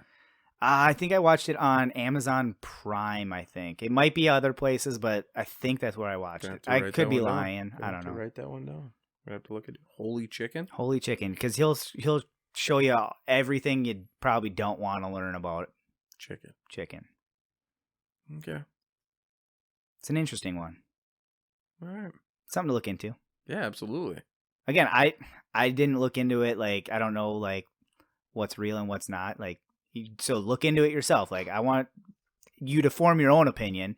I'm just saying, like, I'm okay with the small Domino's wings because it makes it feel like it's an actual raised chicken, how they should be raised, rather than throwing everything else in it. You'll see if you watch it or have watched it. All right, I'm going to check it out. I'm definitely going to have to check it out now. It gives me something to watch. Yeah, it's a longer documentary, but it's worth it. Is it? Not like super long. It's just he gets into it. Okay, sounds good. I'm in. Sold me. Sweet. All right. So my next question is: what is your most memorable Christmas present, birthday present, or any present in general that you've received? One that always comes to mind, which is dumb, was when I was younger. I always wanted a pocket watch. Okay. And I finally got a pocket watch. And and when I got it, I was like, I got her. I finally got it. And I was all excited about the pocket watch. That's one that sticks out in my mind all the time. And if my parents ever hear this, they'd be like, you actually still remember that, huh? And I'm like, yeah. Wow. No, that's a good one. I remember getting my first pocket watch when I was a little kid. I think it was my grandpa that gave it to me, and I was so excited. I'm like, whoa, I get to just keep this with me? Like, that's so cool. And now we have pocket watches all the time with us on our phones. Yeah. Yeah. I guess I never would consider that. Yeah. But yeah. That's what it is. It's a pocket watch. Most of the time. For a lot of people. Yeah. What about you? What's a gift that you... Well, I have two. I remember when I was a little kid, one of the first Christmases that I can even remember, this was the place that I threw the baseball at the wall. We were there, and I was sleeping, and I heard a weird noise in the middle of the night. And I was like, what's going on? And I like heard some rustling, and it seemed weird to me. So I'm like, yeah, I'm not going to think about it. Like, I didn't know if it was inside or outside or what was going on. Anyway, I kind of ignored it. I just went to bed. The next morning I woke up, and I'm walking out to my mom was making breakfast, and all of a sudden I look over at the Christmas tree, and I just see a dog in a crate. I'm like, what is going on? I'm like, what is that? And she's like, well, that's your Christmas present. So I got a dog for Christmas. That was one of my most memorable Christmases. I got Jake, the dog. That's awesome. Yeah, it was awesome. Whatever happened to Jake? Well, Jake, it's actually kind of a sad story about Jake. Jake ended up getting this weird disease that he actually, like, he didn't have a whole lot of running room by us, so like we would take him out to fields and stuff to run. Right. So unfortunately, we weren't able to keep him for a super long time because the disease that he got, he ended up we brought him to a farm so he had more space to run or whatever. But I don't know if he developed it with us or at the farm. I can't remember. Again, I was pretty young at the time, and he developed this disease where he had to like scratch everything all the time. And he ended up scratching his paws and his nose and everything, and they ended up having to put him down because he rubbed it to the point that it was just not healthy, and so they had to put him down. But I'll always remember Jake. He was a good dog. What kind of dog was he? He was a border collie. Okay. Yeah, he was a really nice. A good dog. Very energetic, and I loved playing with him. I would hit golf balls, and he'd go shooting off, getting them, or I'd have the little lacrosse stick, and I'd throw the lacrosse ball, and he'd go get it. It was a lot of fun. He loved fetch. That was our favorite thing to do.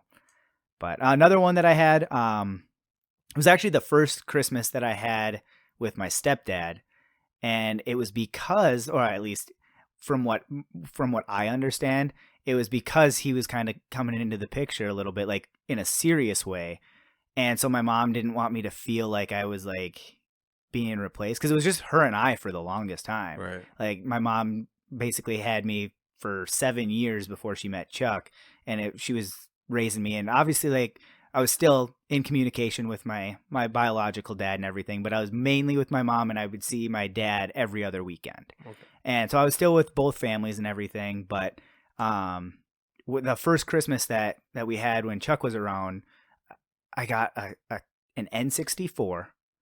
I got a bunch of games. I got a bunch of controllers and a TV. Oh, so I could play it in my room by I could invite friends over and play, and that's what's up, Chuck. Yeah, it was awesome. Like it was cool. Like I don't know exactly like what the reasoning behind it was, but I loved it. It was awesome. That's cool. Well, how old were you? I was 7, or maybe I was 8, 7 or 8 around the time that he came in. That's when they met and things were getting serious, and so they're like, well, here we go. Let's get him something so he's happy. And nice. So I benefited. What was your favorite N64 game? Oh, man, there's so many. I got to say Mario Kart 64 is my favorite just because that was the game that I played as a kid and through college. That was like our main game in college. Really? Oh, yeah. We played that. Dude, GoldenEye. GoldenEye was amazing. I'll give you that. But N64 was where it was at. We had competitions. I've actually invited people over to my apartment when I used to work at Buffalo Wild Wings. I had like 20 people over at my apartment. I was there that night. I know. That was a fun night. I had. Were you there for both of them? So I had 2 of them. Oh, I missed the first one. Oh, okay. I had to work. I was still at the bar. It was a lot of fun, and that I'm pretty good at it. And obviously, I have my friends were pretty good at it too. Yeah, so. I thought I was good at it, and then I played you. Yeah, I like to play. Yeah. I don't play as often, obviously. That even a couple of those guys that work at beat ups, they were pretty serious. I'm like, man, I thought I was good at this. I was getting killed. Yeah, I do remember winning both of those tournaments. So, yeah. I want to throw this out there. I don't know if he's listening or not, but the buddies that I would play with all the time in college, it was Merck, Swats, and Heine. So I don't know if any of them are listening, but I feel like I could beat all of them today if we were to play. Like you're trying to rub in a challenge here. I'm trying to get a challenge going. I want them to come up and hang out and do a little tournament. I think that'd be fun. Relive the college days. Yeah. I'm sure they're listening. Oh, I'm sure. But yeah, so those were fun tournaments. Oh yeah, it was a lot of fun. Merck was at the tournament, right? Yeah, yep, he was there. I think that's where I first met him. Yeah, and I don't even know if I was the one that. I think he was there. Maybe he wasn't, but I swear he was there. But I don't think I was the one that took him out. I think because I definitely would have rubbed that in his face. That is another thing when we do challenges. We like to.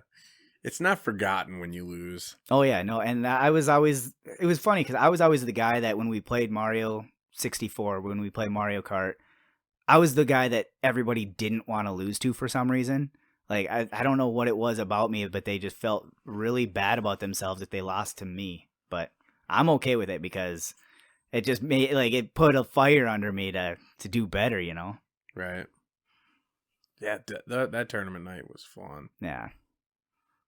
That actually kind of leads into or I'll let you do your next question, but my question leads into the next one. So, you just want me to do mine?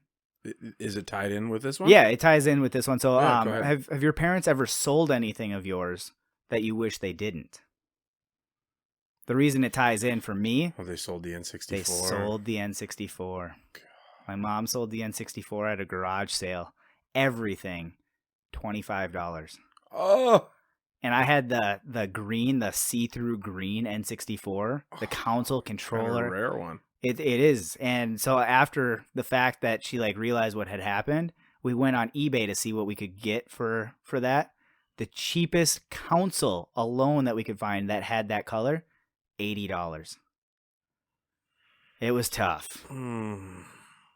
It was a tough one. But I mean, she didn't know. She didn't think we were using it. She didn't think we would ever use it. And she ended up making it up to me. She got one for my birthday one year. She got me a gold one, which was really nice. And she got me controllers, got me a bunch of games. And so I got my collection back slowly. I kind of did most of it by myself because I had to get all the other games. And right.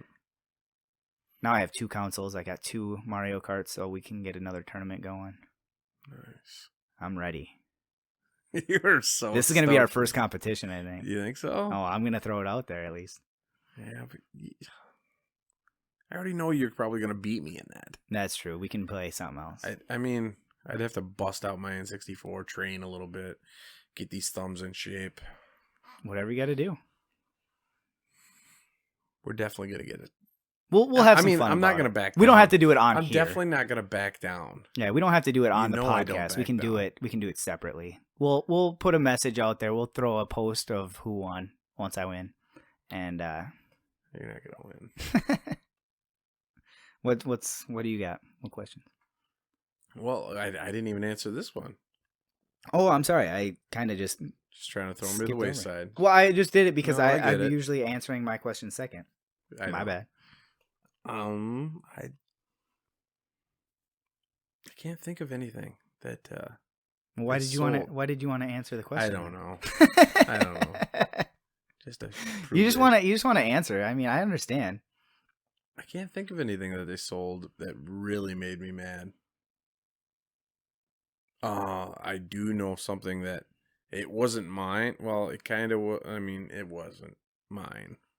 But my grandpa had this truck that me and him used to ride around in, and I always dreamed of like fixing it up, making it real nice. And I found out that the family sold it, and I was like, oh, That's a tough one. yeah, that one kind of hurt. I know you're a car guy. That would have been amazing for you. Yeah. Me, I mean, I would have been okay. I'm not. I would have been like, "That's a what? Oh man, I can't believe that. That's a car. I didn't know the name of it even." And the thing is it was an old grain truck. Like it wasn't anything like fancy. Oh, it was just something that you just wanted to. But every time me and Grandpa would go get feed or like sawdust to clean the barn and all that, like we always talked about, man, this truck would be awesome if we fixed it up. So it's more of the memories. The memory of it, yeah. At least you still have the memories of it. Like you can still reminisce like you're doing right now. Yeah. I can see it in your eyes. It was an old grain truck, an old International, probably 40s, maybe 50s. Wow. Yeah, it was sweet. Funny thing is, it only went like 30 miles an hour.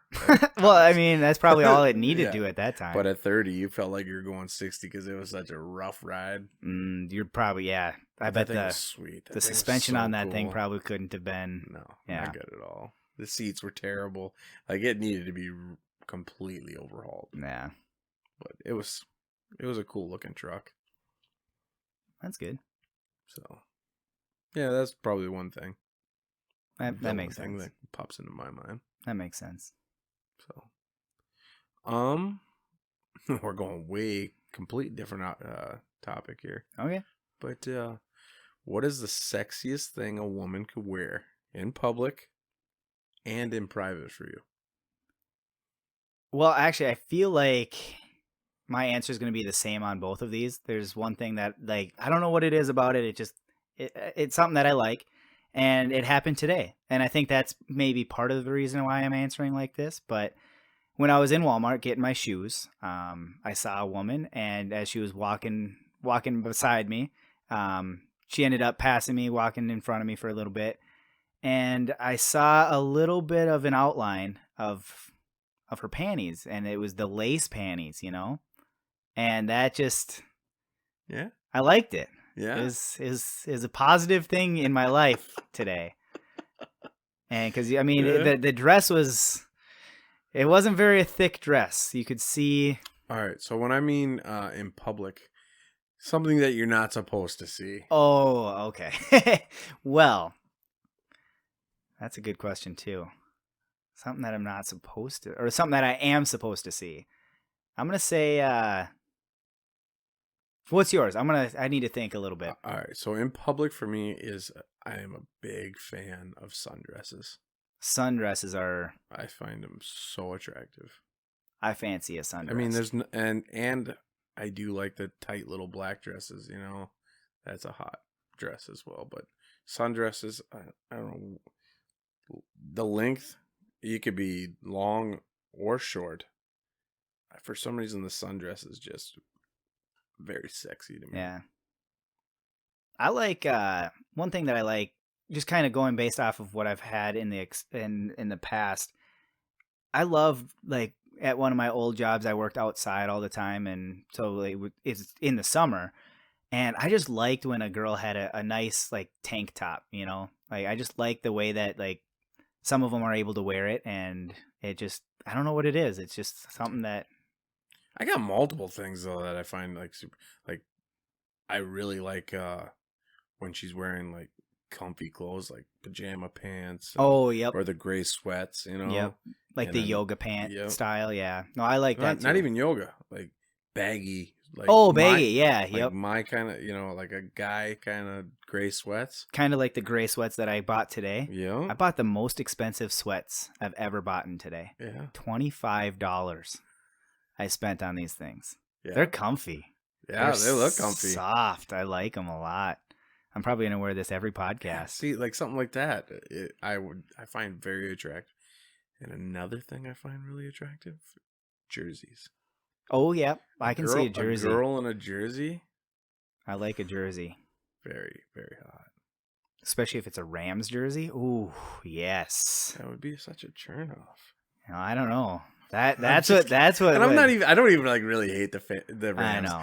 I just do it because I want. It gets a rise out of me. I want to get a rise out of you. Oh, and if she was wearing one of my Rams jerseys, yep. That's all that it is. There a jersey that would actually turn you off? Probably Seahawks or 49ers. Yeah. Maybe not necessarily turn off, but I would probably be like, I shouldn't like you right now, but you are kind of cute, so I'll give it to you. Type deal. You know what I mean? Yeah. Like I just got something against them. Obviously they're rivals of the Rams, so I'm not gonna favor them. It'd be like the Packers for me. Okay, yep. I don't like you're gonna be cute. I'm gonna probably still be attracted to you, but it's that jersey that's gonna be like. Yeah, I do also like you were saying, we like competition, so I like when people like other stuff than me. Yep. Like we have friends that like other teams, and I'm still friends with them, but it's just kind of that like friendly thing. Except for if it's one of your rivals, you're like, okay, well, we're friends, but we're not going to be talking very nice to each other. For these next 3 hours of this football game, we're not going to get along. Yeah, you're nothing to me right now. Yeah. Which would probably be pretty cool. But... Oh, yeah. No, that'd be a cool little thing, because, I mean, that'll give you a little bit of distance without really, like, you're together, but you also get your me time, too, because you can be like, well, I'm going outside for an hour because my team is not doing well, and I hate you. I'm going to the car to go scream for a little while. I've had to do that during a game or two where you think your team's gonna do it and they just don't show up. Right. All right. Private. I'm gonna go with the same answer. The lace underwear. Yeah. I like that little bit of laciness. You need to get more adventurous, my friend. I know I got to get more adventurous, but it's just something that gets me. I like don't it. Get me wrong. I love the lace boy shorts, booty shorts, whatever you want to call them, with the matching bra. They're very sexy. But I'm also into like the teddies and the corsets. Oh yeah, I don't really think I've ever had personal experience with a corset. Yeah, that's an interesting one. I might have to. Who's ever out there that's interested in helping me with this experience. And you're probably going to have to teach him how to take it off, too. Yeah, He'll sit there confused like a little kid. I don't know how to take off that what's the little corset just for the boobs? The bra? Yes, yep, I have trouble with that, too. Yep. See, I got good with those. Okay. I could do it with like 2 fingers. Okay. I can't do it with 2 hands. Yeah. Yeah. That's a good answer, though. I like those because, I mean, the teddies and the corset, like I said, I don't have a whole lot of experience with the corset, but I feel like that'd be something that would... What do you think about, like, the stockings? I like stockings. Do you? Yep. I'm getting into them. I wasn't in the beginning. Like, I was like, but now, hey, how you doing? Yeah. No, I like, especially, like, if that's kind of, like, the part that, like, leads into it. Like, you're not really... sure, like how the night's going, all of a sudden you're like, wait a second, that's out of the norm. Something might be up. I like that. Another thing I think would be so sexy is if I came home and I saw her just in high heels and one of my like dress ties draped down. Oh, okay. And that's it. Whoo! That would be nice. Be pretty hot. I'd like that. Man, now there's a lot of different things that I wanna try out. Yeah, something to think about. Anybody interested? Let us know. We are. She's giving me these weird looks right now. I'm not wearing this stuff for you. I'm sorry. I was trying. Doesn't. I mean, you got to take your shot, right? Hey, whatever. Not with this dude. No, it's fine. It's fine. Whatever. What else you got? I mean, you got to do 2 because I did 2. Oh, okay. What is a trend that you could never get in that was popular, like back in the day? Something that was popular, and you're like, dude, not for me. Well, the trend that came to mind for me is something that's also going on today. I've never gotten into the iPhone or any Apple products. I never had an iPod, an iPad. I've never had anything Apple related. I've always had Samsung, Android. I've had other cell phones like the Razr. I've had the Nokia. I've never gotten into the iPhone though. Same. Really? Yeah. I mean, I had an iPhone when they first got popular. I don't know if I've ever remember having like the i3 or whatever it was. Okay, so did we know each other? I don't know if I've ever seen you with one. No, this was way back in the day. This was like back in college and stuff too. When the first, the very first smartphone was an iPhone, when it was like a bubble. Oh, yeah. Those ones. Yep. Yeah. I had one of those and then I never went back. Yeah, that's... Like I went to an Android after that and I was like, do so much more. I know. I understand the concept. Like I've had a lot of friends and family members like kind of show me around Apple products and like how easy it is to use and all this stuff. Well, they say easy, but it's not easy if you're used to an Android. Like I don't even know, like they don't have like a back button. Like you gotta like, I don't even know how that stuff works sometimes. Yeah. Like I was trying to, when I was exit out of this. Like... Yeah. When I was over at my grandma's just a couple days ago, she has an iPhone. She has the newest iPhone. And I bought her because we were celebrating our Christmas because I haven't seen her for so long. It's been since before Christmas. So we went to go hang out and I gave her Christmas present. It was a Bluetooth speaker that was also it's like a lantern. So it has like the little flames coming out. Like you can have like the different colors and stuff. Yep. And I got her that. And so she's like, well, yeah, you just teach me how to connect it to the Bluetooth. And I taught her that. And then she's like, yeah, well, can you teach, like, I want to get Pandora or Spotify or whatever she wanted to get. And so I was trying to teach her how to download that on her phone. She had to teach me. I couldn't do it. I didn't. Oh, really? Yeah. Like I knew like how to do it on a Samsung, but I was like, okay, well, first you need to find how to get to your app store. So she taught me how to get to the app store. So I explained the steps to her. But she had to do it, which is kind of interesting. It was an interesting dynamic. I liked it, though. That's funny. And talking about the iPhone, when I was setting up a lot of our podcast platforms, a lot of them are on like iTunes and have to deal with the iPhone series. Yep. It was tough because I had to create. Oh, you had to create an account and everything. Account for us, and it was tough to do because neither one of us have a single Apple product. So they were like, go to your Apple product. I'm like, I don't have an Apple product. Yeah. How am I doing this without an Apple product?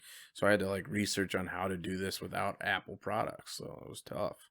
Wow. I mean, it wasn't tough, but it was a pain in the butt.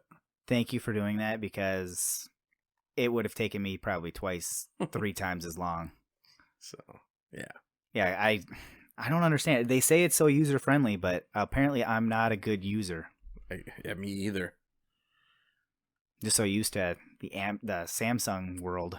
And they say that that it is really easy to use, which it is. It's after you get to using it. Yeah. It is very simple. I mean, if a grandparent can use it, obviously it's got to be someone. Mm-hmm. But I am so used to Android that I don't think I could go back. No, I've been taught, or not taught, but I've been told by many people to switch, and I'm like, nope, not happening.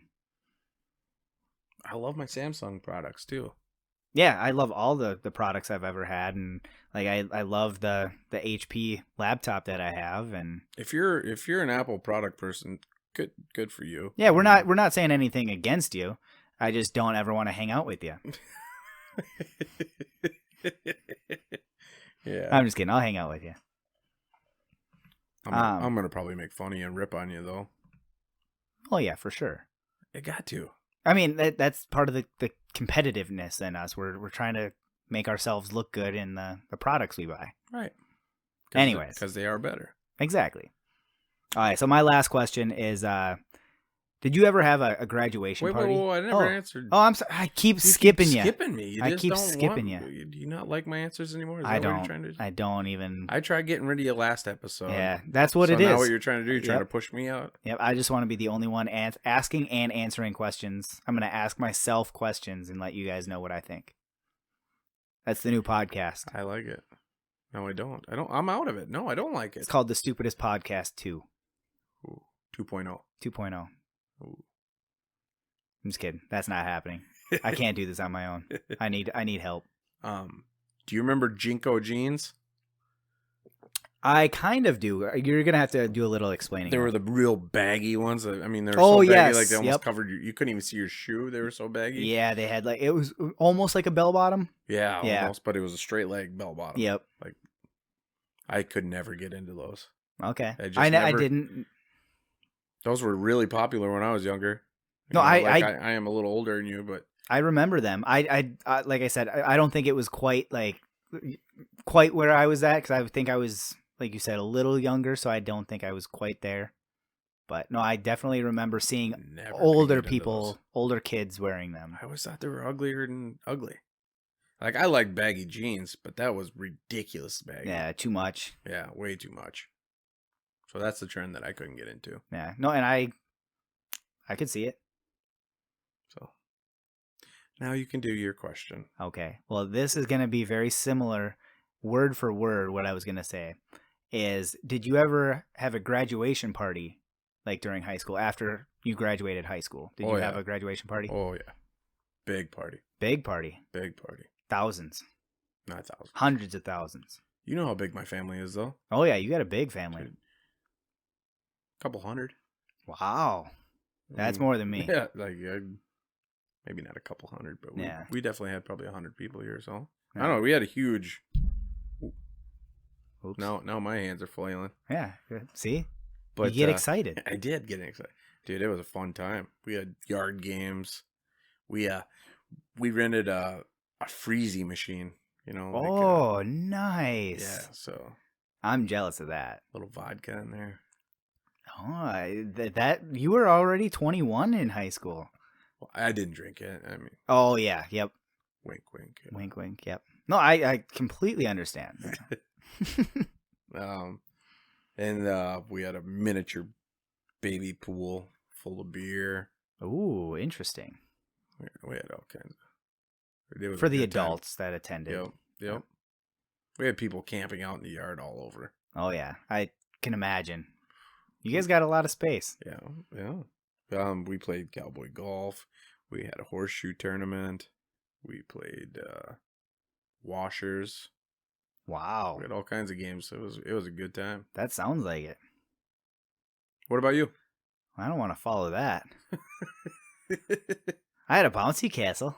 Did you? I did. That's awesome. It wasn't a castle. I wish it was a castle though. That would have been cool. It was just a little bounce house, and it had basketball in it. Nice. It was fun. It was really fun because we actually got it a day ahead of time.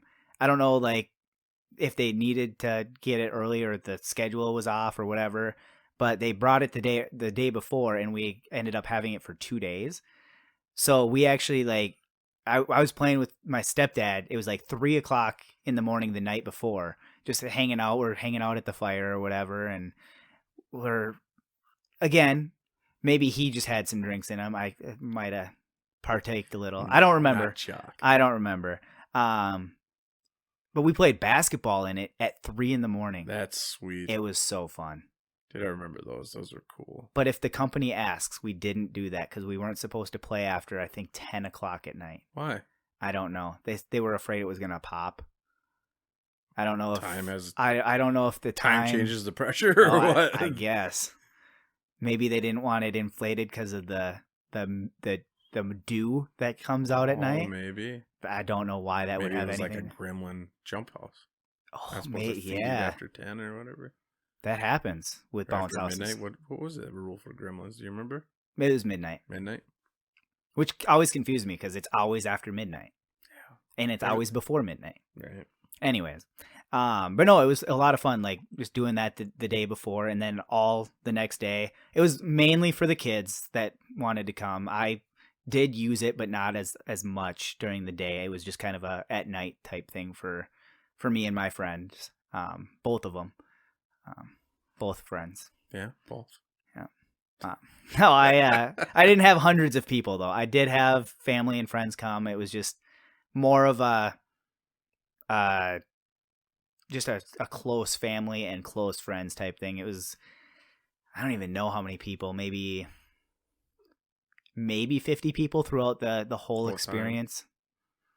That's but cool. I didn't invite a whole lot of people. I mean, I didn't mind if they came, but it was more of a chill day than a huge party.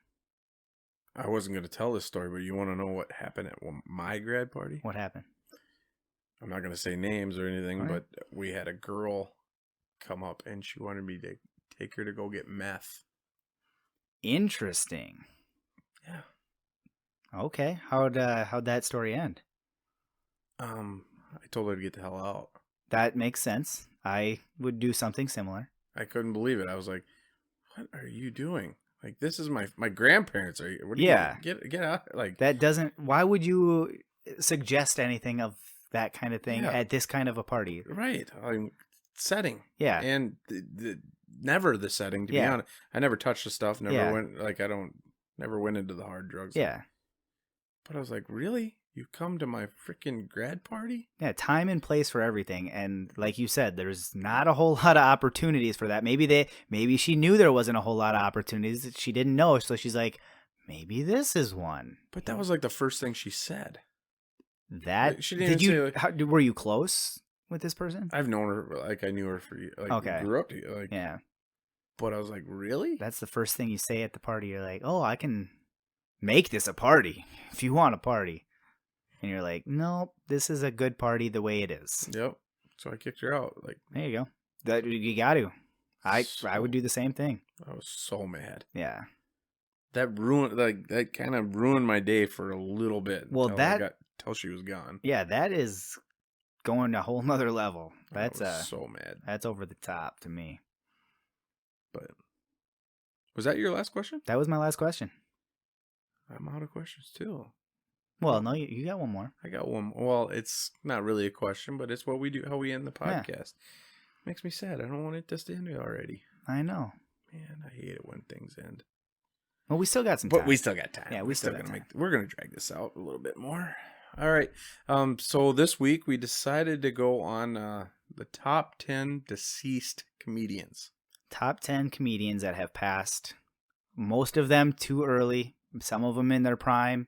Some of them while. Some of them had a long, good career. Yep. So, I mean, we have a huge variety. Obviously, we're going to be talking about 20 different comedians. Again, if you haven't heard of these guys, go look them up. Look into their stuff that they had out, and some of it might inspire you to do comedy. Some of it might inspire you just to look into other areas. Maybe you like the movies they were in. Maybe a different style of comedy. Yeah. Yeah, I mean, they all have different styles. They all have different avenues that they took in their career, and so we're just going to kind of go with it. So who's your first guy? My first one, we've talked about him before. My favorite, one of my favorite comedians of all time, Mitch Hedberg. Gotta love Mitch. He's a Minnesota guy. He passed way too soon. I feel like his career would have gone a lot of places. He would have gone really high up there. Obviously, he still did go pretty far. Almost everybody in the industry knows who Mitch Hedberg is. Yeah. Hard not to. Yep. Patrice O'Neal. Patrice, a great comedian. If you haven't listened to any of his stuff, please go look at his. He only had, I looked it up, he only had 2 records, or 2 albums. That's it. As much as he was out and about. He was a road guy, though. Yeah, he did hit the. He was everywhere. Yeah, he wasn't much of a, hey, record this. He was, come to my show. Well, I mean, and that's how a lot of people are. That's kind of how I want to do it. I don't necessarily want to have a whole lot of stuff out there. I just want to be able to go travel. I want to be able to experience. Right. I want people to experience me rather than experience a CD or a recording. How about you? Who's your? I just named one. Oh, This is the stupidest podcast, and it's late. So, I have John Candy.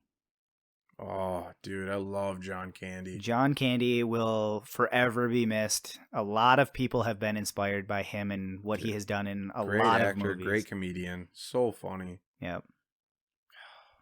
Guy. Another guy passed too early. I got another one that passed too early for John Ritter.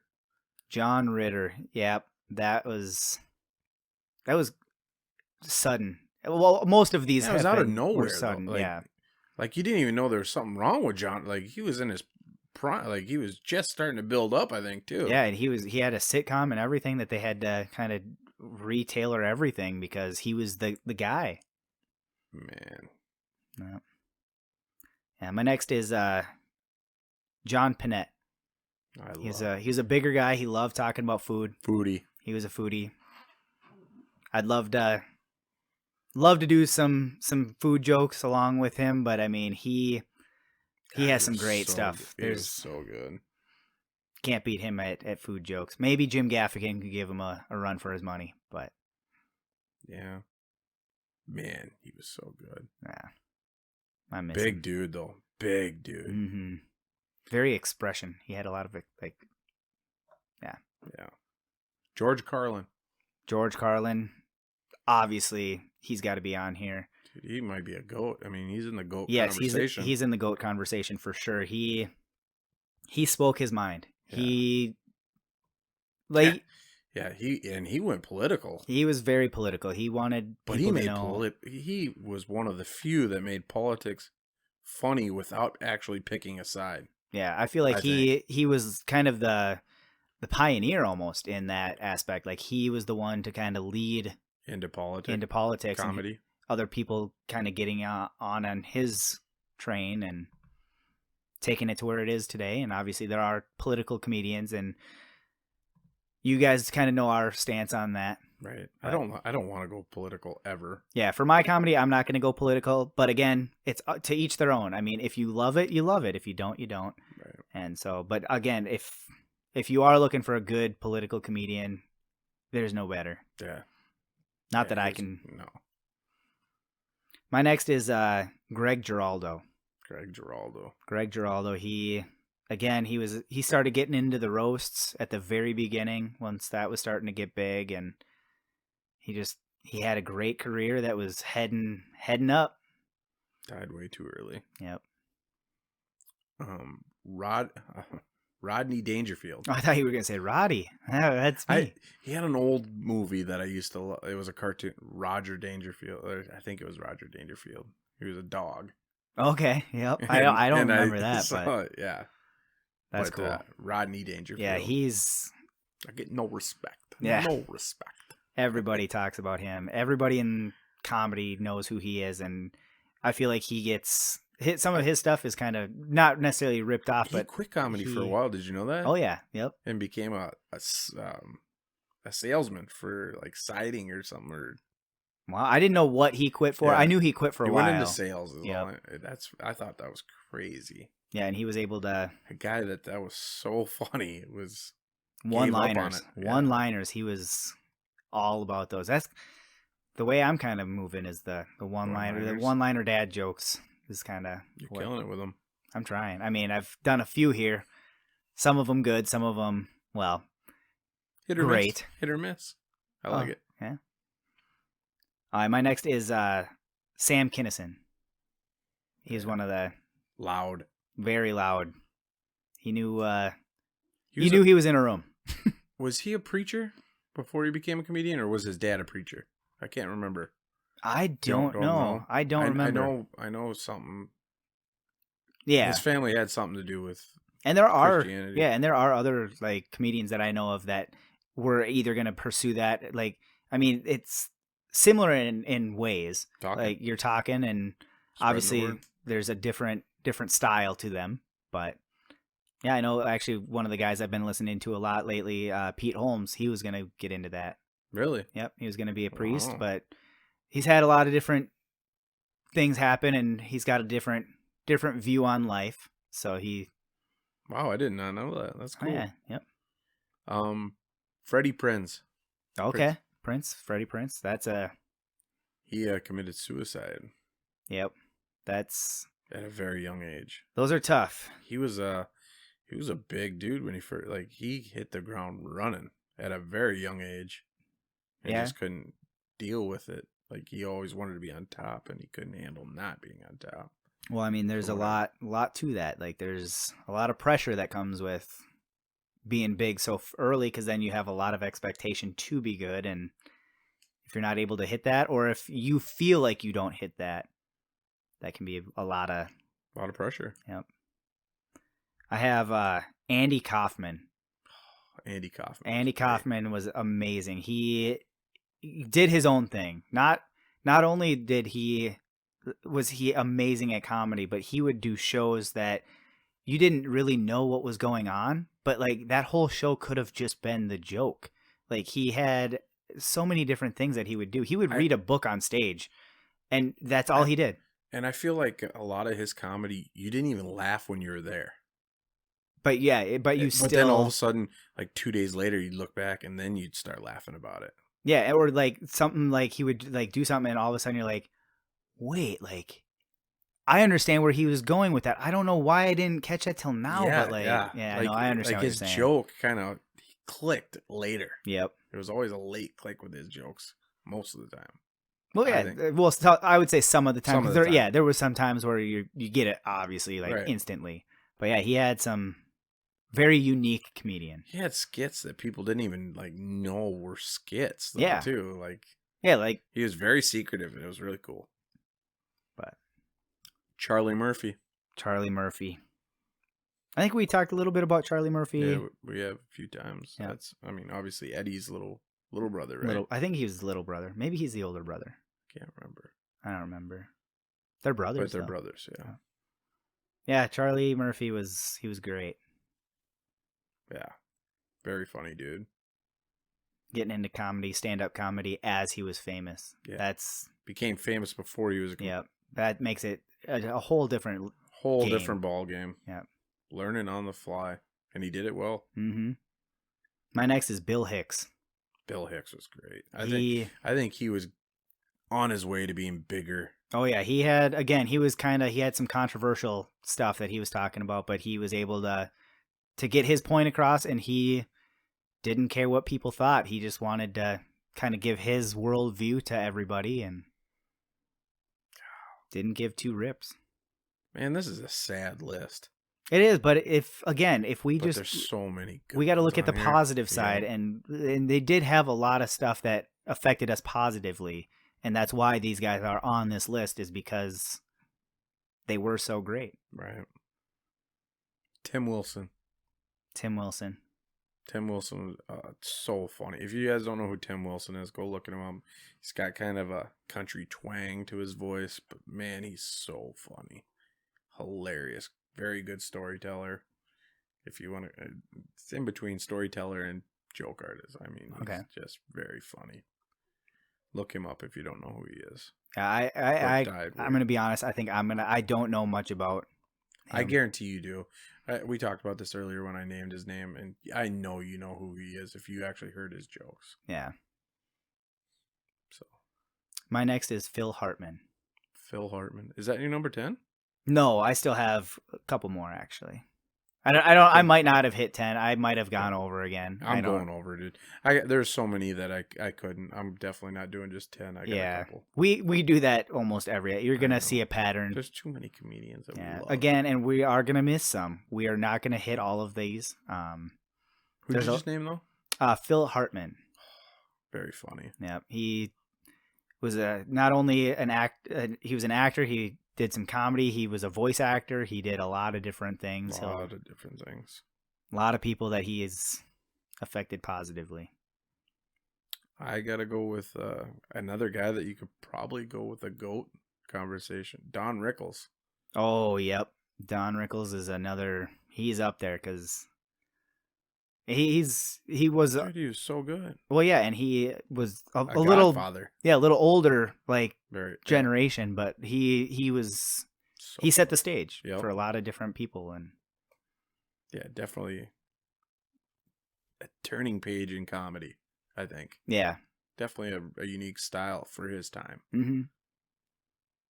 And I'd even say for today's time. Yeah. Yeah, you don't see many that are like Don. Mm-hmm. My next is Ralphie May. Ralphie. I was gonna fight. I fought you for Ralphie. Ralphie is one of my all-time favorites. Yeah, he's got so many different jokes that I could name off right now that just you will just roll on the floor laughing. He is just hilarious. Yeah, he's got a lot of specials out. Yep. He was so good. And I don't even think we saw the best of it. Oh, no. There's no way we did. Big dude. Yeah, very big. Big dude. Don Knotts. Don Knotts, that goes... Barney Fife. Yep. From Andy Griffin. A lot of people, Very unique voice. Yep. Did you know in Andy Griffith, if you've seen the other show, yep. They weren't even going to have him. Did they created a spot for him? Andy Griffith created the spot. Andy Griffith is a comedian. Yeah, yep. And which he should be on this list. Andy Griffith. Yeah. Yep. But they came after Andy Griffith saying, hey, we want to come, you're going to be this comedic sheriff. And he goes, you know what? I got another guy that's traveling around that would be perfect for this. And if you watch Andy Griffith and actually learn that, you'll see that Andy Griffith sets up the joke and Don Knotts just hits the home run. He puts it up on the tee and Don Knotts hits the home run. And that's a great combo too to have. Those two were great together. Don Knotts is hilarious though. No, great. That was a great show. Yeah. They were able to. I mean, go for many years, many years. Black and white. And into color. Yep. Oh, they did. I don't even remember seeing that show in color. Maybe I do remember. One or two seasons into color, maybe. Wow. Interesting. I only remember the black and white. Maybe I'm just in my head thinking that. My dad's such an Andy Griffith show. That's the only reason I know. Yeah. All right, my next one. It's actually my last one. Obviously, I could add more, but actually, I think you mentioned him in a previous episode. But Bernie Mac. Yeah, we've talked about Bernie. Yeah. And again, there's more I would love to add. Way too soon. Bernie Mac was awesome. But Bernie, he's a great one. I got two. So okay. Red Fox. Yep. Red Fox is amazing. He was able to. Again, the generation that you're talking about, these guys set up Sanford and Son. Yep. Dun dun dun dun dun dun dun dun dun dun. Don't go too long. We might get sued. Oh yeah, that'd be good. That was such a great show. We didn't do lyrics though. I think we're good. Yeah. People understand the point that we got across. Right. Please don't sue us. We're still new into this. We're learning. I don't think we're gonna get sued for that. I don't think so. I'm not worried. Oh man, he was so funny in that. Yeah, I loved when he always got the heart attack. Oh, yeah, yeah. And then my last, definitely in the GOAT conversation, and definitely a finder of comedians, Johnny Carson. I mean, if you were in comedy, you wanted to get on his show. If you got on Johnny Carson, you knew you were big. Yeah, you knew you were big. You knew you made it. Yep. I'm on the Carson, Yep. There's nothing like it today. No. There's nothing that you can strive for. Obviously there's good things that you can do, but there's no Johnny Carson of today. Not that level. Yeah. Well, I mean, everybody watched spotlight. Yeah, everybody watched Johnny Carson. Yeah. Everybody. Yeah. And when you got on there, boom, that's when you knew you made it. Yep. So, yeah, Johnny Carson. I definitely got to put him in the GOAT conversation. Oh, yeah, for sure.